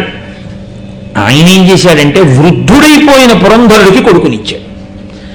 దైవేన పూర్వపుణ్యేన ఆయన అన్నాడు ఇది దైవానుగ్రహం అన్నాడు. ఆ పిల్లవాడికి మాధవ శర్మ అని పేరు పెట్టాడు. చక్కగా ఉపనయనం చేశాడు, గాయత్రి మంత్రోపదేశం చేశాడు, సంధ్యావందనం నేర్పాడు, చక్కగా వేదాలన్నీ నేర్పాడు, పిల్లవాడిని తీర్చిదిద్దాడు. ఆ పిల్లవాడికి చంద్రలేఖ అనబడేటటువంటి సద్బ్రాహ్మణ కుటుంబంలో జన్మించిన పిల్లని తీసుకొచ్చి వివాహం చేశాడు. ఇద్దరూ ఎంతో సంతోషంగా చక్కగా వేదాన్ని అగ్నిహోత్రాన్ని నమ్ముకుని జీవనం చేస్తున్నారు. చక్కగా యవ్వనంలో ఉన్న దంపతులు. అయినా సీతారాములు రామాయణంలో ఎంత ఆదర్శవంతమైన దాంపత్యమో మాధవ శర్మ చంద్రలేఖలది అంత ఆదర్శ దాంపత్యం. చాలా తొందరగా పాడైపోయేవాడిని పడగొట్టేస్తే కలిపురుషుడి గొప్పతనం ఏమిటండి? బాగా ఈశ్వరుణ్ణి నమ్ముకుని నించున్నవాడిని పడగొడితేనే కలిపురుషుడి గొప్పతనం. ఆ మాట అనడానికి కూడా భయం వేస్తుంది. కాబట్టి ఎంత ఎత్తెక్కాడో అంత కిందకి లాగేయాలి, అది కలిపురుషుడి గొప్పతనం. కాబట్టి ఆయన దృష్టి ఎప్పుడు ఎవరి మీద ఉంటుందంటే ఈశ్వరుణ్ణి బాగా నమ్ముకున్న వాడి మీదే అనేక రకములైన వ్యామోహములు చూపించబడతాయి. ఏమి వద్దు వద్దు వద్దు వద్దని మొదలుపెట్టాడో అవన్నీ రావడం మొదలవుతాయి. నించుంటావా చూస్తానని ఈశ్వరుడు నవ్వుతూ ఉంటాడు. నిలబడగలిగాడా అదృష్టవంతుడు, జారిపోయాడా పడిపోతాడు. కాబట్టి ఇప్పుడు ఈ మాధవ శర్మని పడగొట్టాలి. కలియుగ లక్షణం అది, కలియుగ ప్రారంభకాలం. అకస్మాత్తుగా కలిపురుష లక్షణం చేత ఒకరోజు మధ్యాహ్న కాలంలో ఆయనకి కామప్రచోదనం అయింది. ఆయన భార్య దగ్గరికి వెళ్ళి అడిగాడు, నీతో సంగమిద్దాం అనుకుంటున్నాను. ఆవిడంది తత్రాపి దివస క్రీడా అయుక్తం మునయో విదుహు నికేతనే పితా మాత అగ్నిహోత్రంచ దేవరాట్. ఏమయ్యా వేదం చదువుకున్నావు, నాన్నగారి దగ్గర ఉపనిషత్తులు చదువుకున్నావు, ఇంత అనుష్ఠానం చేస్తావు. తత్రాపి దివస క్రీడా అయుక్తం మునయో విదుహు. మునులు ఎప్పుడూ ఒక మాట చెప్తూ ఉంటారు, పగటిపూట భార్యా సంగమం అత్యంత వర్జనీయం, దోషభూయిష్టం. నువ్వు ఎలా పగటి వేళ నా సంగమాన్ని అడుగుతున్నావు? పైగా నికేతనే పితామాత, ఇంట్లో అమ్మగారు ఉన్నారు, నాన్నగారు ఉన్నారు, అగ్నిహోత్రంచ అగ్నిహోత్రాలు ఉన్నాయి, దేవరాట్ ఈశ్వరుడు ఉన్నాడు. మనకంటే పూజ గదిలో విగ్రహాలు ఉన్నాయి, ఆవిడ అలా నమ్మింది, ఈశ్వరుడు ఉన్నాడని నమ్మింది. కాబట్టి అగ్నిహోత్రంచ దేవరాట్ వీళ్ళందరూ చూస్తున్నారు. తత్రాపి దివస క్రీడ, పగటిపూట సంభోగమా? తప్పు, ఆ ఆలోచన నీకు రాకూడదు. ఆయన అన్నాడు, ఉపదేశముల చేత కామోద్రేకాన్ని నడుచుకోవడం కష్టం, నేను నీ యందు అనురక్తుడనైనప్పుడు కామము ధర్మబద్ధమే, నా కోరిక తీర్చాలన్నాడు. అంటే ఆవిడంది ఆ పాపకర్మ ఇంట్లో ఎందుకు, నేను నీళ్ళైపోయాయని వంక పెట్టి నదికి వస్తాను, నువ్వు కూడా నదీ తీరానికి రా, అక్కడేదో రీలుగడ్డి పొదలవి ఉంటాయిగా, అక్కడ నీకు కలిగినటువంటి తాపానికి ఉపశాంతిని పొందదవు. ఈయన ముందు వెళ్ళి నది ఒడ్డున నించున్నాడు. ఆవిడ వస్తోంది వెనకాల బింది పెట్టుకుని. కామాతురాణం న భయం న లజ్జ. ఆయనకి ఈ లోపల ఒక్కసారి కలిపురుషుడి బాణానికి దొరికితే చాలు. కలిపురుష లక్షణం అంటే ఎలా ఉంటుందో చూపిస్తున్నారు కలియుగంలో. కుంతల అని ఒక స్త్రీ, కుంతల అని ఆవిడ పేరు అని లేదు పురాణంలో. కుంతల అని ఎందుకు పిలిచారంటే ఆవిడ ముంగురులు నుదుటి మీద పడ్డం వల్ల అంత అందంగా కనపడింది ఆయనకి. ఏదో విచిత్రం, ఎందుకంత అందంగా ఉందంటే ఆయన మనసుకు నచ్చింది ఏదో కారణం చెప్తాడు, అందుకని సంసారం భ్రష్టం చేసి తిరుగుతుంటాడు. కాబట్టి ఇప్పుడు ఆమె యందు ఆయనకు అనురక్తి కలిగింది, భార్య వచ్చింది. ఆయన అన్నాడు, ఏమిటో దోషభూయిష్టంగా మాట్లాడాను, ఇప్పుడు నేను శాస్త్రాన్ని గుర్తు తెచ్చుకున్నాను, నువ్వు ఇంటికి వెళ్ళిపో, నేను కాసేపు ఆగొస్తాను అన్నాడు. పాపం ఆ పిచ్చి తల్లి నమ్మి ఇంటికి వెళ్ళిపోయింది. ఈయన కుంతల దగ్గరికి వెళ్ళాడు. ఆవిడ ఈయన్ని చూసి హడిలిపోయింది. హడిలిపోయి ఆవిడంది, సద్బ్రాహ్మణుడవు, వేదాంగములు చదువుకున్నావు, సమస్త సంస్కారములు జరిగిన తర్వాత పుట్టినటువంటి వాడివి, నీ తండ్రి గారు చూస్తే మహానుభావుడు, గొప్ప భక్తుడు, నీకు సదాచార సంపన్న అయిన భార్య ఉంది, అగ్నిహోత్రం చేస్తావు, వేదం చదువుకున్నావు, నీకు ఇదేం పాడు బుద్ధి.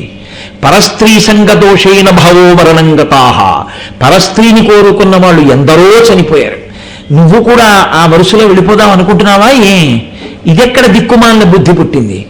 నీవేమో ఆవు పాలు తాగినవాడివి, చాలా జాగ్రత్తగా ఈశ్వరనామం చెప్తుండగా పచనము చెయ్యబడిన అన్నం తిన్నవాడివి, నేనేమో గోమాంసం తిన్నదాన్ని, గోవులను చంపి చంపి చేతులు కాయలు కట్టాయి, నువ్వేమో గోవు నుంచి వచ్చిన పంచగవ్యాలతో ఇతరుల పాపములు కడిగేవాడివి, నువ్వేమో నిలబడి కూడా మంచినీళ్లు తాగవు, నేనేమో కూర్చునిప్పుడు మంచినీళ్లు కూడా తాగను, నిలబడి కళ్ళు తాగుతాను.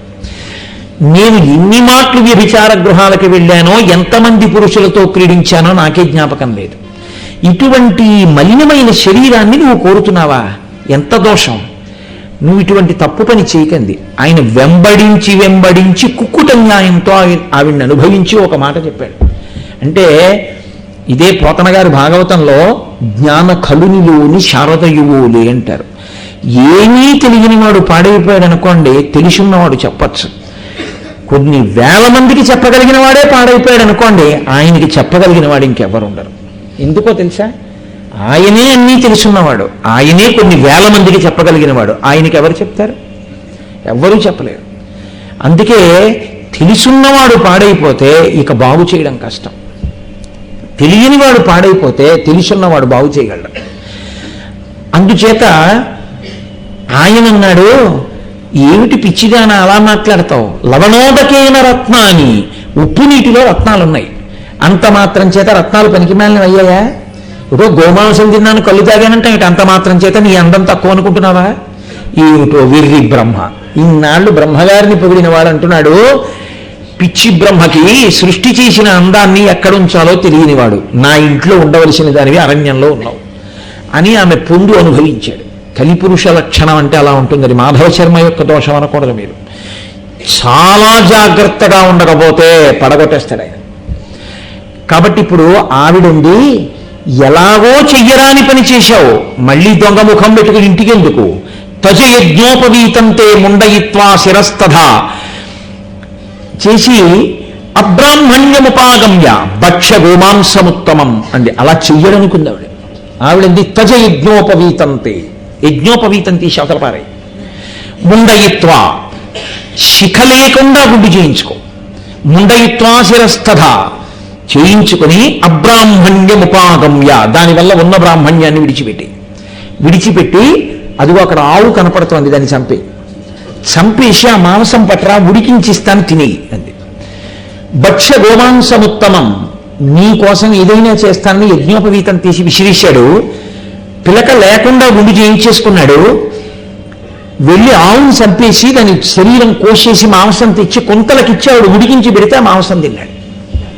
తిని కుంతల కన్నా జీవితం ఎక్కడుందన్నాడు. ఎవరు? అహర్నిశలు వేదాన్ని ఆమ్నాయం చేసేటటువంటి వాడు. అటువంటి వాడు ఆ స్థాయికి వచ్చి అరణ్యంలో కుంతలతో కలిసి తిరుగుతున్నాడు. ఇది కలిపురుషుడు యొక్క ఉద్ధత అంటే కలియుగంలో. ఇంత స్థితిలో ఆయన ఉంటే అయ్యో నా బిడ్డలు పాడైపోతున్నారని వచ్చి నించున్నవాడు వెంకటేశ్వరుడు రక్షించడానికి. అందుకని కూర్చొని కూడా కూర్చోకుండా నిలబడే ఉన్నాడు నా స్వామి. ఎంత ఉదారుడో చూడండి. ఇప్పుడు లోకంలో కొంతకాలం అయ్యాక శరీరం పడిపోవాలి కదండి. కొంతకాలం అయ్యాక కుంతల మరణించింది. ఈయనకి వైరాగ్యం వచ్చింది. వైరాగ్యం కాదు, బాధ కలిగింది. బాధ కలిగి అడిగిని పెట్టి అలా వెళ్ళిపోయాడు. అయ్యో కుంతలా కుంతలా అంటూ వెళ్ళిపోయాడు. అదే కాలంలో ఉత్తర దేశం నుంచి దక్షిణ దేశానికి తీర్థయాత్రకు వచ్చారు కొంతమంది రాజులు. వాళ్ళు శేషశైలం యొక్క పాదాల దగ్గర కపిలతీర్థం ఉంది. కపిలతీర్థంలో స్నానం చేసి పితృపిండాలు పెడుతున్నారు. తల్లికి తండ్రికి తద్దినం పెట్టకపోవడం అంత ఘోరమైన నేరం ప్రపంచంలో ఇంకోటి లేదు. ఆ దోషం పోవాలంటే కపిలతీర్థానికి వెళ్ళి తద్దినం పెట్టాలి, పెట్టని వాళ్ళు ఎవరైనా ఉంటే. కాబట్టి వాళ్ళు ఎందుకైనా మంచిది ఇక్కడ దాకా వచ్చాం, మన వల్ల ఏమైనా పొరపాటు జరిగిందో ఏమో తీర్చుకుందామని వాళ్ళందరూ అక్కడ తద్దినాలు పెడుతున్నారు. ఈ మాధవుడు చూశాడు, పర్వతం పర్వతమే, తీర్థం తీర్థమే, దాని గాలి గాలే, దాని శక్తి దాని శక్తే. అకస్మాత్తుగా స్వస్థత పొందాడు. మీరు నమ్మండి, ఇది వెంకటాచలం యొక్క వైభవం అంటే ఇదే అన్నమాచార్య స్వామి అనుభవించాడు. అకస్మాత్ స్వస్థత పొందాడు.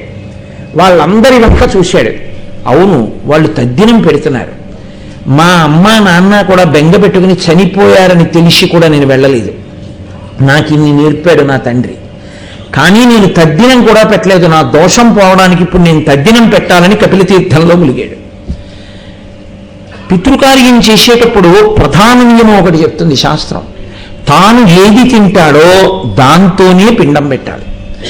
తాను అమృతపాణి అరటిపండు తింటే భోక్తకు ఆ రోజున అమృతపాణి అరటిపండుతోటే తాంబూలం ఇవ్వాలి తప్ప, గుళ్ళో దేవుడి కోసం ఉండే అరటిపళ్ళు ఉంటాయి, పావలాకి 5 అమ్ముతారు, ఇంతంత ఉంటాయి, అవి ఈశ్వరుడి కోసం అని కడతారు గలలు. అంటే అన్నీ మనకిచ్చి ఆయనకి అవి మనం పెడతాం. అలాంటి అరటిపళ్ళు తీసుకొచ్చి పితృకార్యంలో ఉపయోగించకూడదు. తాను రోజు అలా తినకపోతే తనకెవరైనా ఇచ్చినా పితృకార్యంలో పెట్టకూడదు. తాను ఏది తింటాడో అలాగే పితృకార్యం చెయ్యాలి. అందుకే శ్రద్ధతో పెట్టేది కాబట్టి శ్రాద్ధం.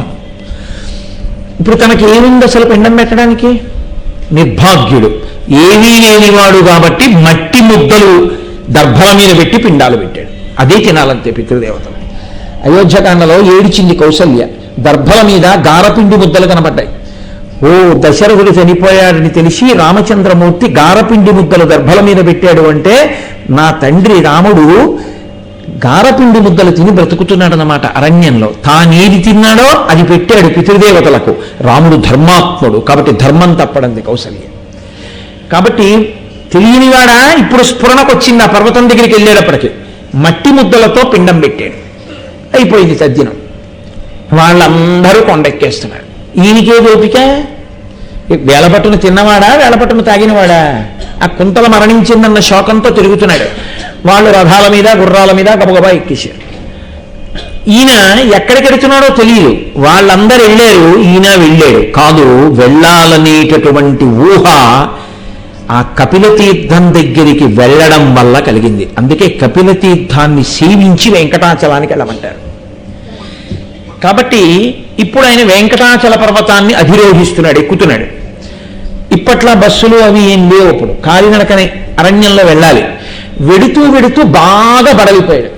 ఆయనకి తెలియదు అది వెంకటాచలం అని. అదే ఆనందాద్రి, క్రీడాద్రి. అదే కలియుగంలో వెంకటాచలంగా వచ్చి నిలబడింది అని ఆయనకి తెలియదు.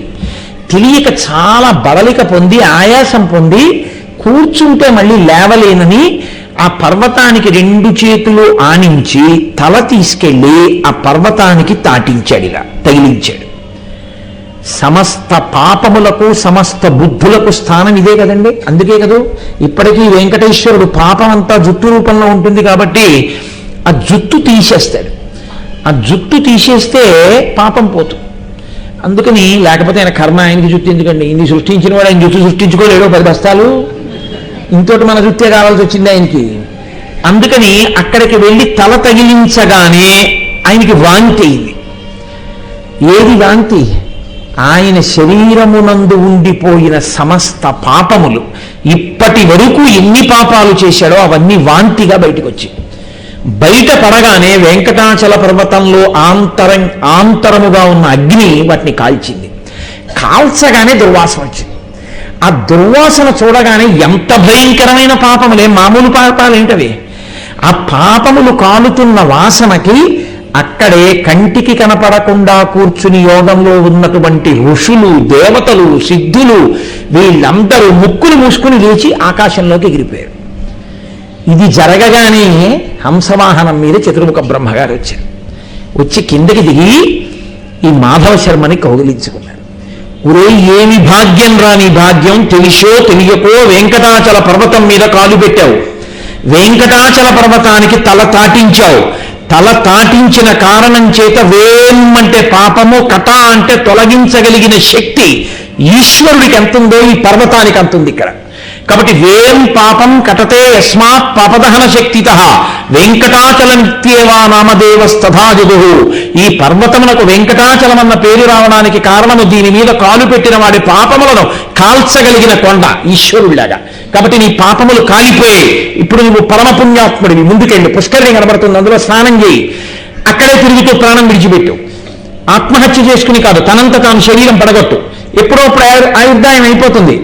వెంకటాచల పర్వతం మీద నీ పాపములన్నీ పోయి స్వామి పుష్కరిణిలో స్నానం చేసి ఇక్కడే తిరుగుతుండగా నీ శరీరము పతనమైన కారణం చేత వచ్చే జన్మలో సాక్షాత్ వెంకటేశ్వరుడికి మామగారివై, అయోనిజగా జన్మించే లక్ష్మీదేవికి తండ్రివై, ఆకాశరాజన్న పేరుతో చంద్రవంశంలో జన్మించి సాక్షాత్ పరమేశ్వరుడి పాదములు కడిగి కన్యాదానం చేసి ధన్యులవై మోక్షపదవిని అలంకరిస్తావు. కాబట్టి వెళ్ళి ఆ స్వామి పుష్కరిణిలో స్నానం చేయమన్నారు. కాబట్టి ఆనాటి నుంచి ఈనాటి వరకు ఆ కొండ శక్తి అంతే. వెంకటాచల పర్వతం మీద కాలు పెట్టడం అంటే అంత శక్తివంతమైన కొండ. చిత్రం ఏమిటో తెలుసా అండి? దానిలో ఉండేటటువంటి తీర్థములు, అందులో ఉండేటటువంటి జలాశయములు, అందులో ఉండేటటువంటి వనములు, అందులో ఉండేటటువంటి ఓషధులు అన్నీ కూడా అంత శక్తివంతమైనదై ఉంటాయి. వెంకటేశ్వర వైభవము అన్న మాట గురించి వ్యాస భగవానుడు ఒక చోట ప్రస్తావన చేశారు. ఆయన ఒకే ఒక్క చోట వెంకటేశ్వర వైభవం అని మాట్లాడుతూ అసలు వెంకటేశ్వరుని యొక్క వైభవం అనగా ఏమి అన్నదాని గురించి ఆయన మాట్లాడారు. మనం చేస్తున్నది వెంకటేశ్వర వైభవోత్సవాలు కదా.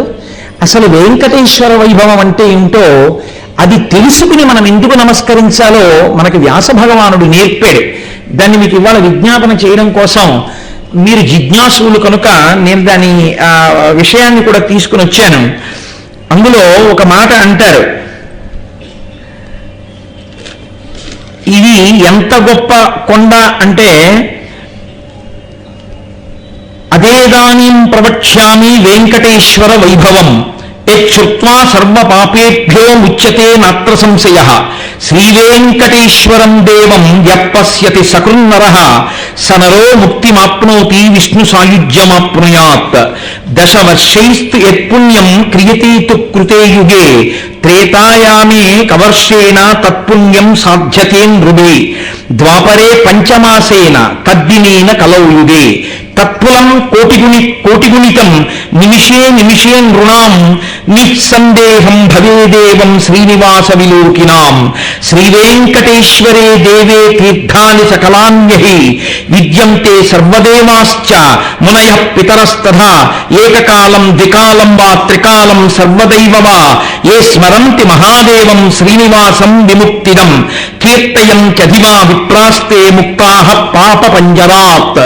అందులో అన్నారు, కృతయుగంలో 10 సంవత్సరముల పాటు ఎడతెగక చేసినటువంటి పుణ్యకార్యము వలన వచ్చేటటువంటి పుణ్యం ఎటువంటిదో అంత పుణ్యాన్ని కూడా త్రేతాయుగం దగ్గరికి వచ్చేటప్పటికీ 5 సంవత్సరముల పాటు అనుష్ఠిస్తే, ఒక్క 5 సంవత్సరములు అనుష్ఠిస్తే ఇచ్చేస్తాం. అది త్రేతాయామేవ కర్షేణ తత్పుణ్యం సాధ్యతే నృభిః. ద్వాపరే పంచమాసేన తద్దినేన కలవుయుగే. త్రేతాయుగం దగ్గరికి వచ్చేటప్పటికీ 10 సంవత్సరాలు కృతయుగంలో చేసిన దాన్ని కేవలం 5 సంవత్సరాలు చేస్తే చాలు. ద్వాపర యుగం దగ్గరికి వచ్చేటప్పటికీ 5 నెలలు చేస్తే చాలు. కలియుగం దగ్గరికి వచ్చేటప్పటికీ ఒక్క క్షణం పాటు వెంకటేశ్వరుని యొక్క మూర్తిని తదేకంగా చూస్తే చాలు. ఒక్క క్షణం వెంకటేశ్వర స్వామి వారి వంక చూసినా, అథవా ఏకకాలం ద్వికాలం వా త్రికాలం సర్వదైవవా, ఒక్కసారి కాని 2 సార్లు కాని 3 సార్లు కాని ఒక రోజు మొత్తం మీద శ్రీ వెంకటేశ్వర అని కానీ, శ్రీశేష, మనం పొద్దున్న స్వామిని పూజ చేస్తూ అన్నాం కదా, శ్రీశేషశైలవాసాయ శ్రీ వెంకటేశాయ నమో నమః అంటును. అలా ఒక్కసారి స్మరించినంత మాత్రం చేత ఎంత పుణ్యాన్ని ఇస్తామని చెప్పారో తెలుసా అండి? కృతయుగంలో 10 సంవత్సరముల పాటు చేసినటువంటి పుణ్యాన్ని కోటి పెట్టి హెచ్చవేస్తే ఎంత పుణ్యం వస్తుందో, వెంకటేశ్వర స్వామి వారి యొక్క నామాన్ని ఒక రోజు మొత్తం మీద ఒక్కసారి ఉచ్చరించినంత మాత్రం చేత అంత పుణ్యాన్ని ఇమ్మంటారు. ఇంత పుణ్యాన్ని కట్టబెట్టడానికి ఆ పేరుతో వచ్చి ఆయన కూర్చున్నాడు. అంటే అందుకని వ్యాసుడు అన్నాడు, ఇది అదేదానిం ప్రవక్ష్యామి వెంకటేశ్వర వైభవం. వెంకటేశ్వర వైభవం అన్న మాటకి గుర్తు ఏమిటో తెలుసా? స్వామివారు ఉత్సవమూర్తిగా వాహనం మీద వెడుతున్నప్పుడు ఆయన వెనక వెడుతూ ఆయన నామం చెప్పడం. కోట్ల కోట్ల కోట్ల మందిలో అతి కొద్ది మందికి మాత్రమే లభించేటటువంటి అరుదైన అవకాశం అది దొరకమంటే దొరికేది కాదు అని వ్యాస భగవానుడు నిర్ధారిస్తున్నాడు. మీరే ఆలోచించండి, ఈ బ్రహ్మాండంలో ఎన్ని కోట్ల మంది జనులు ఉన్నారని మీరు అనుకుంటున్నారు? ఇన్ని కోట్ల మంది జనులలో ఎంతమంది వెంకటాచలం వెళ్ళగలుగుతున్నారు? ఈ వెంకటాచలం వెళ్ళిన వాళ్ళల్లో వెంకటేశ్వర నామాన్ని అక్కడికి వెళ్ళి చెప్పగలిగినటువంటి స్థితిలో, అక్కడికి వెళ్ళి కూడా లౌకికంగా బ్రతకకుండా వెంకటేశ్వర నామం చెప్పగలిగిన వాళ్ళు ఎవరున్నారు? అథవా చెప్పగలిగిన స్వామివారు వాహనం మీద వెడుతుండగా వాహనం వెనకాతల వెడుతూ, అంటే స్వామికి సన్నిధిలో ఆయన వెళ్ళిన మార్గంలో వెడుతూ గోవిందా గోవిందా అంటూ ఆయన ముందు నడవడమో ఆయన వెనక నడవడమో చేయగలిగినటువంటి అనుగ్రహం ఎవరు పొందుతారు? పొందరు. ఎందుకు పొందరో తెలుసా? ఆయన అనుగ్రహించాలి ఎక్కడైనా ఎవరినైనా అని అనుకుంటే ఆయనే కిందకి దిగి వచ్చేస్తాడు. 7 కొండల నుంచి వచ్చి వాహనారూఢుడై తిరుగుతాడు. తిరిగి తన వెంట ఎవరు తిరగాలో ఆయన నిర్ణయిస్తాడు. ఆయన అనుగ్రహం లేకుండా ఆయన వెడుతుండగా ఆయన వెంట కానీ ఆయన ముందు కానీ వెళ్ళలేడు. ఒళ్ళు మరిచి పాడలేడు, ఒళ్ళు మరిచి కోలాటం ఆడలేడు. అలా ఆడినా పాడినా ఆయన అనుగ్రహం పరిపుష్టమైందని గుర్తు. కృతయుగంలో 10 ఏళ్ళు చేసిన పుణ్యాన్ని కోటి పెట్టి గుణించి వీడు పొందాడని గుర్తు. ఆ యోగ్యత వీడికుంటే ఈశ్వరుడు రాణిస్తాడు, లేకపోతే రానివ్వడు. నా మాట కాదు, వ్యాస భగవానుడి మాట. స్కాందంలో వ్యాసుడిచ్చినటువంటి విషయాన్ని నేను కేవలం వాచికంగా చెప్తే ప్రమాణం ఉందా అని మీరు అనుకుంటారని నేను ఇవాళ ఈ విషయాన్ని కూడా మీకు తీసుకొచ్చాను. అందులో వ్యాస భగవానుడు వెంకటాచల పర్వతం గురించి మాట్లాడుతూ ఒక మాట అంటారు, తస్య దర్శన మాత్రేణ బుద్ధి సాఖ్యం నృణాం భవేత్ తన్మూర్ధని కృతావాసాః సిద్ధచారణయోచితః పూజయంతి సదాకాలం వెంకటేశం కృపానిధిం కోటయో బ్రహ్మహత్యానామగమ్యాగమ కోటయః అంగలగ్నా వినశ్యంతి వెంకటాచల మారుతైః. వెంకటాచల పర్వతం మీదకి ఎక్కుతున్నప్పుడు ఆ పర్వతం నుంచి వచ్చేటటువంటి గాలి శరీరానికి తగిలినంత మాత్రం చేత అతను చెయ్యకూడనటువంటి మహాపాపములు ఎన్ని కోట్ల కోట్ల పాపములు చేశాడో అన్ని పాపములు కూడా నశించిపోతాయి. అంత గొప్ప శక్తి కలిగినటువంటి కొండ. అందుకే ఆ కొండ మీద ఎప్పుడూ కూడా తస్య దర్శనమాత్రేణ బుద్ధి సాఖ్యం రుణాం భవేత్. ఆ కొండ వంక ఇలా చూస్తే చాలట గొప్ప స్వస్థత కలుగుతుంది. అసలు నిజానికి అది కనకాచలము, బంగారు కొండ. ఎందుకంటే అది ఆనందాద్రి, క్రీడాద్రి. కాబట్టి అది కొంతమందికి బంగారు కొండగానే దర్శనమిచ్చింది వెలిగిపోతూ. అటువంటి కొండ మీద గాలి నీకు తగిలితే చాలు, అటువంటి పర్వతం మీద కాలు పెట్టే అధికారాన్ని నీకు ఈశ్వరుడిస్తే నువ్వు చెప్పులతో ఆ కొండ ఎక్కడం మహాదోషం. మొదటిది. 2, నీకు ఈశ్వరుడు అనుగ్రహించిన అనుగ్రహాన్ని నువ్వు నిలబెట్టుకోవడం నీ చేతిలో ఉంది. తండ్రి గారు నీకు ఆస్తినివ్వడం తండ్రి గారు ఇచ్చినటువంటి ధర్మం. తండ్రి గారు ఇచ్చినటువంటి ఐశ్వర్యాన్ని నిలబెట్టుకోవడం కొడుకుగా నీ చేతిలో ఉంది. అది నువ్వు నిలబెట్టుకోలేకపోతే రెండవ మాట మళ్ళీ తండ్రి గారు వచ్చి నీకు ఐశ్వర్యం ఇవ్వలేడుగా, వృద్ధుడైపోయినవాడు. అలా వెంకటాచల పర్వతం ఎక్కి పాపాలు పోగొట్టుకోవాలనుకున్న వాళ్ళు వెంకటాచల పర్వతం యొక్క శక్తిని తెలుసుకున్నప్పుడు ఆ పర్వతం మీద తిన్నగా కాలు పెట్టి ఎక్కవద్దు. ఆ పర్వతము శక్తివంతము కనుక, అది ఆనందాద్రి కనుక దాన్ని ప్రార్థన చేసి ఎక్కమని చెప్పింది మనకి వ్యాస భగవానుడి యొక్క ఉద్బోధ. ఆయన అన్నారు, స్వర్ణాచల మహాపుణ్య సర్వదేవ నిషేవిత బ్రహ్మాదయోపియం దేవా సేవంతే శ్రద్ధయా సహ తం భవంతమహం పద్భ్యాం ఆక్రమేయం నగోత్తమ క్షమస్వ తదహం నిత్య దయా పాపచేతసః త్వం మూర్ధని కృతావాసం మాధవం దర్శయస్వమే. ఓ కనకాచలమా, ఓ బంగారు కొండ, ఓ ఆనందాద్రి, నీ మీది గాలి నాకు తగిలినా, నీ మీద కాలు పెట్టినా నేను చేసుకున్న పాపరాశిని నువ్వు కాలుస్తున్నావు. నేను కొత్తగా చేసిన ఉపకారం లేదు, నేను నిన్ను పూజించట్లేదు, నీ మీద కాలు పెడుతున్నాను. నీ మీద కాలు పెడితే నువ్వు నా కోట్ల కోట్ల పాపములు దహిస్తున్నావు. నీ మీద కూర్చున్న వాళ్ళు ఎవరో తెలుసా? నీ మీద కూర్చున్న వాళ్ళు, నీ మీద ఆవాసం ఏర్పరచుకున్న వాళ్ళు కాలితో నిన్ను తొక్కడానికి భయపడి కాలితో తొక్కకుండా ఈ పాదములను ఎత్తి పైకి కట్టుకుని, పాదములకు తాడు కట్టి మెడకి కట్టుకుని మోకాళ్ళ మీద నడుస్తూ ఉంటారు. స్వర్గాపవర్గ నిరపేక్ష నిజాంతరంగా కల్పాగమా కులనయాం లభతే అని మనం తెల్లవారుజామున సుప్రభాతంలో చెప్తున్నాం కదా. తద్గోపురగ్రశిఖరాన్ని నిరీక్షమానా స్వర్గాపవర్గ పదవీం పరమాం శ్రయంతః మత్యా మనుష్య భవనే మతిమాశ్రయంతే శ్రీ వెంకటాచలపతే తమ సుప్రభాతం.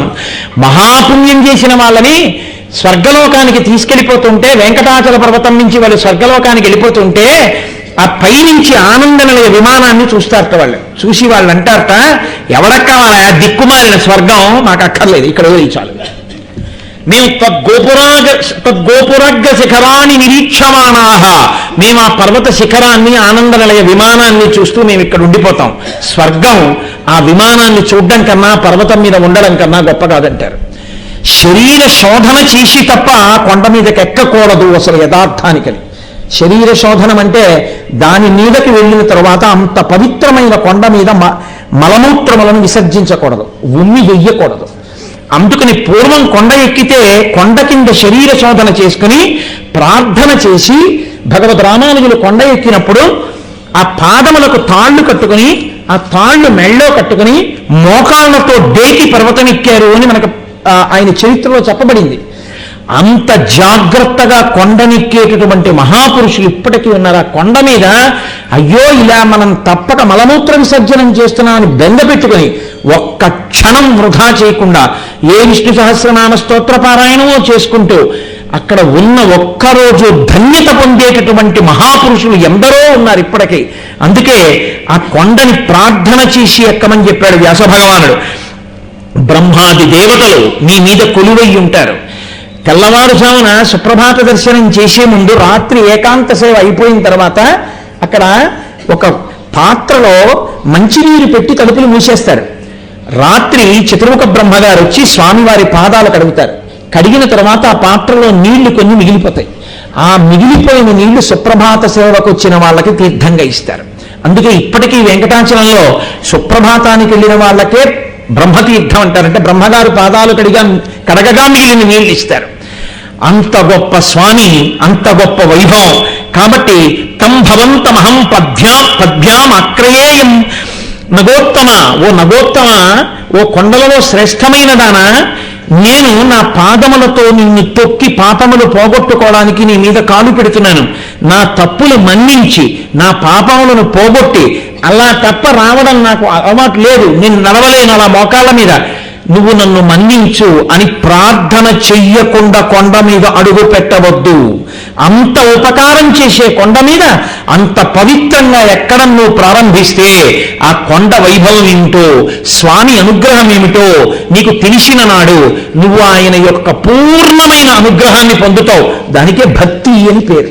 ఆ వైభవాన్ని తెలిసి తల వంచి నమస్కరించడం, అది తెలుసుకోవడానికే వెంకటేశ్వర వైభవోత్సవము. ఇది అనుభవించారు. అందుకే అన్నమాచార్యుల వారు అలా వెళ్ళిపోతుంటే ఆయన కొండ వంక చూశారు. మనకైతే అలా కనపడుతుంది. యథార్థంగా ఇవాళకి కూడా నెల్లూరు జిల్లాలో రావూరు అని ఒక తాలూకా, ఆ రావూరు తాలూకాలో పెంచలకోన అని ఒక ప్రాంతం. ఆ పెంచలకోన అన్న ప్రాంతం దగ్గర నుంచి మీరు కొండల వరుస చూస్తే పావు తోక చివరికి వచ్చిన తర్వాత సన్నగా ఎలా ఉంటుందో అలా ఉండి, పెంచలకోన నుంచి వెంకటాచలం వరకు పర్వత శ్రేణులు పావు చుట్టుకుని పడుకుంటే ఎలా ఉంటుందో అలా ఉంటాయిట. వెంకటాచలం దగ్గరికి వెళ్ళేటప్పటికీ ఇలా పడగలు విప్పిన పావు కింద కనపడుతుంది. ఈ పడగల మీద ఉన్న మణిగా ఆనంద నిలయం ఉంటుంది. అందుకే అన్నమాచార్య స్వామి వారికి అలా కనపడింది. అదిగో అల్లదిగో శ్రీహరివాసము 10,000 శేషుల పడగలమయము అని ఆయన కీర్తన చేశారు. నిజంగా సహస్రదీపాలంకార సేవ జరుగుతుండగా అటువంటి కీర్తన వినపడుతుంటే ఒక్కసారి ఆ వెంకటాచల పర్వతాన్ని, వెంకటేశ్వరుణ్ణి స్మరిస్తూ మనం సహస్రదీపాలంకార సేవ చూడగలిగితే ఆనాడు మనం వెంకటేశ్వరుని యొక్క పరిపూర్ణమైన అనుగ్రహానికి పాత్రులమయ్యామని గుర్తు కదండి. అందుకే ఆ మహానుభావుడు అటువంటి వాడు. ఆ చేతిని చూసి పొంగిపోయారండి. ఇందరికీ అభయమ్ములిచ్చు చేయి, కందువకు మంచి బంగారు చేయి. ఇందరికీ అన్నారు ఆయన. అందరికీ కదా, ఇందరికీ, అందరూ ఆయన దగ్గరికి వచ్చేవాళ్ళే. ఇంతమందికి అభయం ఇచ్చేస్తాం. వేదాలను వెతికి తెచ్చిన చేయి, సముద్రంలోంచి మహానుభావుడు వేదాలు తెచ్చాడు. కలికి గుబ్బల కింద చేర్చు చేయి. ఆ చేయి ఆ గొల్లభామలతో కలిసి ఆడుకుని రాసక్రీడలాడిన చేయి, తన అన్నగారైనటువంటి దేవేంద్రుడికి రాజ్యం ఇప్పించడానికి ఇలా చెయ్యి చాపి రాజ్యం అడిగిన చెయ్యి, కృపాళు అయినటువంటి ఆ వెంకటేశ్వరుడు. అటువంటి స్వామి అదిగో నా ఏడుకొండలవాడిగా ఉండగా ఆ వెంకటేశ్వరుని యొక్క అభయహస్తం ఇలా చూపించినప్పుడు వెలిగిపోతున్న ఆ చెయ్యుందే, ఈ చెయ్యే ఇన్ని అవతారాల్లో ఇలా ఉద్ధరించింది. ఇందరికీ అభయమ్ములిచ్చు చేయి, కందువకు మంచి బంగారు చేయి అంటూ ఆ చేతినొక్క దాన్ని చూస్తూ కీర్తన చేసి పరవశించిపోయారు అన్నమాచార్య స్వామి. అదిగో అటువంటి మహానుభావుడు ఇప్పుడు గజవాహనం మీద బయలుదేరుతున్నాడు. గజవాహనానికి ఓ లక్షణం ఉంది. గజవాహనం మీద ఎందుకు ఎక్కిస్తారో తెలుసా అండి? సరే, గజము బలముగా దాని వైభవం ఏమిటన్న విషయాన్ని ఇప్పుడు నేను ప్రస్తావన చేయడం పెద్ద ఉపన్యాసం కాబట్టి దాన్ని వదిలిపెట్టేసేయండి. చతురంగ బలాల్లో గజబలం ఒకటి. గజమునకు కొన్ని దివ్య లక్షణములు ఉంటాయి. ఒకటి లక్ష్మీదేవి యొక్క నివాస స్థానములలో ఒకటి ఏనుగు యొక్క కుంభస్థలం, మారేడు దళం యొక్క ఈనెలు ఉన్నటువంటి ప్రాంతము, ఆవు యొక్క వెనక తట్టు, పద్మము, సువాసిని పాపట తీసుకునే చోట ప్రారంభ స్థానమునందు సింధూరం పెట్టుకుని బొట్టు పెట్టుకునేటటువంటి ప్రాంతము, 5వది ఏనుగు యొక్క కుంభస్థలము. ఏనుగు కుంభస్థలం లక్ష్మీస్థానం. అందుకే అక్కడ ఈశ్వరుడు కూర్చునుండగా మనం ఆయన వంక చూస్తే మనకి ఉన్న అలక్ష్మి పోతుంది. ఏ కారణముల చేత కలిసి రావట్లేదో ఆ కారణములు, ఆ పాపములు తొలగి లక్ష్మీ అనుగ్రహమును మనకి కల్పిస్తాడు ఆయన. అందుకని ఏనుగు మీద పెడతాడు. కాదు, వర్షాకాలంలో అరణ్యంలో తీగలన్నీ పెరిగిపోతాయి. కుందేళ్ళు, చెవుల పిల్లులు, జింకలు, లేళ్ళు వెళ్ళడానికి దారి ఉండదు, తీగలు అడ్డొస్తాయి. అప్పుడు ఏ ప్రాణి వెళ్ళదు, అన్నీ అలా దిగులుగా పడుకుంటాయి. ఏ ప్రాణి విడితే ఈ తీగలు తెగిపోతాయో, ఏ ప్రాణి విడితే మార్గం వస్తుందో ఆ ప్రాణి ఏనుగొక్కటి. అది తొండంతో తీగలు తెంపుతూ ఇలా వెళ్ళిపోతుంటే అది వెళ్ళడం వల్ల మార్గం వచ్చేస్తుంది. అది వెళ్ళిన మార్గంలో వానాకాలం తర్వాత మిగిలిన జంతువులన్నీ నడుస్తాయి, పరిగెడతాయి. ఏనుగు ముందు నడిస్తే, ఏనుగు నడుస్తుండగా ఏనుగు మీద స్వామి ఉండగా ఆయన వెడుతున్నప్పుడు ఆయన ముందు కానీ ఆయన వెనక కానీ ఆయన నామం చెప్తూ వెళ్ళిన వాళ్ళకి జీవితంలో అప్పటి వరకు అడ్డొస్తున్న ప్రతిబంధకాలు తొలగి వాళ్ళ కోరికలు తీరుతాయి. కాదు, 3వ కారణం ఏమిటో తెలుసా అండి? అందరికన్నా వినయవంతుడెవరు అంటే, ఎక్కువ మాట్లాడకుండా ఎదురుగుండా వచ్చి పెద్దలు మాట్లాడుతున్నప్పుడు నేను నోరు విప్పినంత మాత్రం చేత నా ఒళ్ళు గబుక్కుని వారి మీద పడుతుందేమోనన్న భయంతో ఇలా చేతిని నోటికి అడ్డు పెట్టుకుని నిలబడిన వాడు ఎంత శక్తివంతుడైనా, ఇలా అడ్డు పెట్టుకున్న వాడెవడో వాడు వాక్కు యొక్క వైభవం తెలుసున్నవాడు, అత్యంత వినయం ఉన్నవాడు. అందుకే హనుమ ఇలా పెట్టుకుంటారు, ఆజ్ఞాపాలక హనుమ అంటారు. రామచంద్రమూర్తి పిలిస్తే స్వామి వస్తున్నానని గబుక్కు నెడితే ఆయన మీరు ఉమ్ము పడుతుందేమో అని ఇలా కూర్చుని ఉంటారు. ఆయన ఇలాగే దూకుతారు ఆయన దగ్గరికి వెళ్ళినప్పుడు. అంత శక్తివంతుడై అంత వినయంగా ఉంటారు. మనం వినయ ప్రకటనం చెయ్యాలంటే ఇలా పెట్టుకోవాలి. లోకంలో తనంత తాను నోటికి చేతిని అడ్డు పెట్టుకు పుట్టిన ప్రాణి ఏనుగొక్కటే. ఎందుకంటే దానికి కింద నోరు ఉంటుంది, నోటికి అడ్డంగా చెయ్యి ఉంటుంది, దాని తొండమే.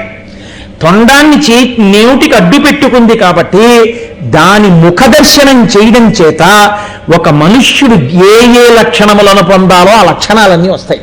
ఆ లక్షణములు ఇవ్వగలిగిన వాడు ఈశ్వరుడు. ఆ ఈశ్వరుడు ఏనుగు మీద కూర్చునెడుతుండగా ముందో వెనకో నడిచిన వాళ్ళందరికీ అటువంటి మనుష్యత్వానికి సంబంధించిన మంచి లక్షణాలన్నీ సంప్రాప్తిస్తాయి. కాదు, ఏనుగుకున్న గొప్పతనం ఏమిటో తెలుసండి? ద్వైపం. ద్వైపం అంటే పుచ్చుకుంటే ఒక మాట పుచ్చుకుంటే రెండంచెలు, విసిరేస్తే ఒక అంచె. పుచ్చుకుందనుకోండి, ఓ అరటిపండు పుచ్చుకుందనుకోండి, ముందు తొండంతో పుచ్చుకుంటుంది, తర్వాత నోట్లో పెట్టుకుంటుంది. అందుకని ద్వైపం అంటారు. అదే ఏనుగు విసిరేయాలనుకుందనుకోండి చెరుక్కర, రెండంచెల్లో విసరదు, తీసి ఇలా పారేస్తుంది అంతే. పుచ్చుకునేటప్పుడు ఆలోచించి ఆలోచించి 2 పర్యాయములు ఆలోచించి పుచ్చుకోనా వద్దా అని పుచ్చుకుంటాడు. అపరిగ్రహము, నాకు అనవసరం, ఈశ్వరుడు నాకు అన్ని ఇచ్చాడు, నాకు ఎందుకు అనుకుంటే తను పుచ్చుకోడు. ఒకరికి ఇవ్వవలసి వచ్చింది, ఆలోచించకుండా ఇచ్చేస్తాడు.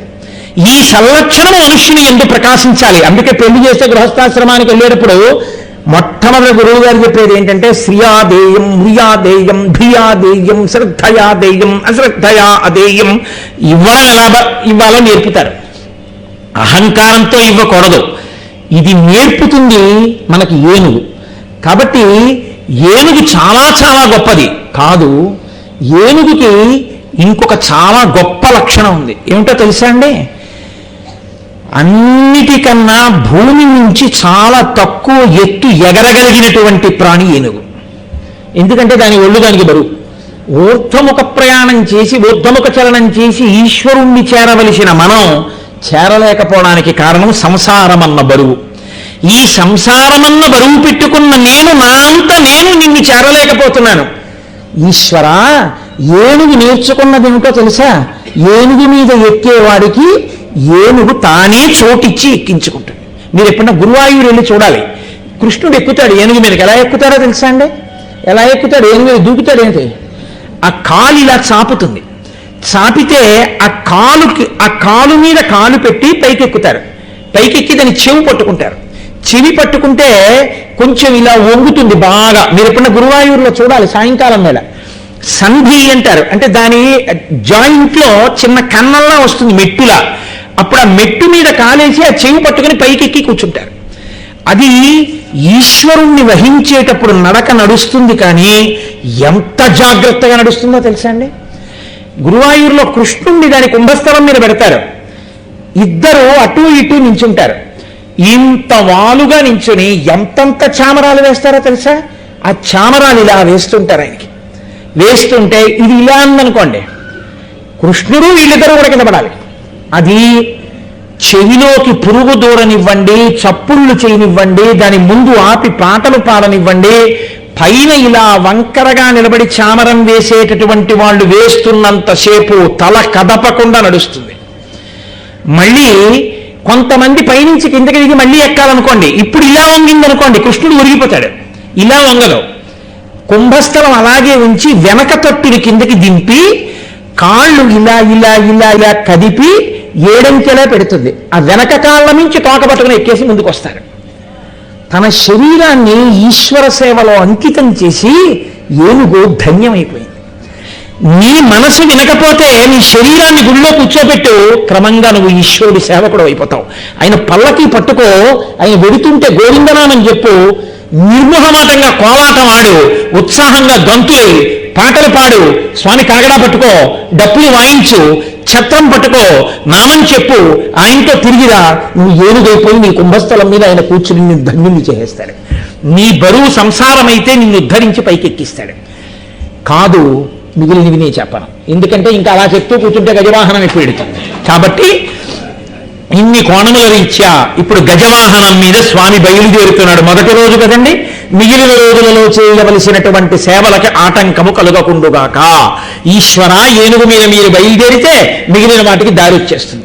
కాబట్టి రండి అని మనం చక్కగా స్వాగతం చెప్పి ఇప్పుడు ఏనుగు మీద చిన్నప్పుడు పిల్లలు పాట పాడినా ఇదే, ఏనుగు ఏనుగు నల్లాన, ఏనుగు కొమ్ములు ఏనుగు దంతం తెల్లాన, ఏనుగు మీద రాముడు, అంబారీలో దేవుడు అని పాటలు పాడేవారు. అదిగో అలా ఇప్పుడు బయలుదేరి వస్తారు. చక్కగా మనందరం కూడా క్రమశిక్షణతో. అమ్మ ఇది మహద్భాగ్యం. మళ్ళీ ఆదివారం వచ్చేసింది అనుకోండి, ఇంకా మళ్ళీ ఇంకో రోజు ఇంకో బాగుండండి అంటే ఉండదు. ఇక వారం రోజులు మనం ఈశ్వరుడి కోసం తెల్లవార కట్టొచ్చి చక్కగా సాయంకాలం వేళ ఆయనతో కలిసి వెళ్ళలేమా? కాబట్టి చక్కగా అందరూ శ్రద్ధగా సంతోషంగా గుంపులు గుంపులుగా కాకుండా చక్కగా ఊరిరిగింపుగా ఆయన వెంటరండి, అందరం మాడవీధుల్లో తిరిగొద్దాం. తిరిగొచ్చిన తరువాత అన్నమాచార్య కీర్తనతో సహస్రదీపాలంకార సేవ, తర్వాత తరిగొండ వెంగమాంబ గారి హారతి, దానితో పవలింపు సేవలో ఉన్నటువంటి వెంకటరమణ దర్శనంతో ఇవాల్టి కార్యక్రమాలు పూర్తవుతాయి. కాబట్టి కార్యక్రమాలు ఆశాంతం జరిగే వరకు అందరినీ కూర్చోవలసిందిగా విజ్ఞాపన చేస్తూ, ఈశ్వరుడు వెళ్ళేటప్పుడు ముట్టుకునే ప్రయత్నం చేయకండి, వాహనం మోసే ప్రయత్నం చేయకండి. ఎత్తుపల్లాలైతే భుజాలు స్వామి అటు ఇటు కదిలిపోతాడు. దాన్ని అందంగా అలంకారం చేశారు. చక్కగా మీ అందరూ మధ్యలో పట్టుకుని ఎత్తడం అలాంటి పనులు చెయ్యొద్దు. నేను కూడా పట్టుకోను. మనం వెంట నడిస్తే చాలు, గౌరవంగా ప్రవర్తిస్తే చాలు. అందరం కలిసి స్వామి ముందు స్వామి వెనుక నడుద్దాం. నేను మీకు చెప్పే సలహా ఏమిటంటే, కొంతమంది పురుషులు ముందు నడవండి, చక్కగా ఆడవాళ్ళందరూ కూడా స్వామి వాహనం వెనక కొందరు ముందు కొందరు నడవండి. మనందరం కలిసి స్వామితో కలిసి మన వీధుల్లో వెళ్ళొద్దాం. మంగళాశాసన పరై మదాచార్య పురోగమై సర్వైశ్చ పూర్వైరాచార్యై సత్కృతా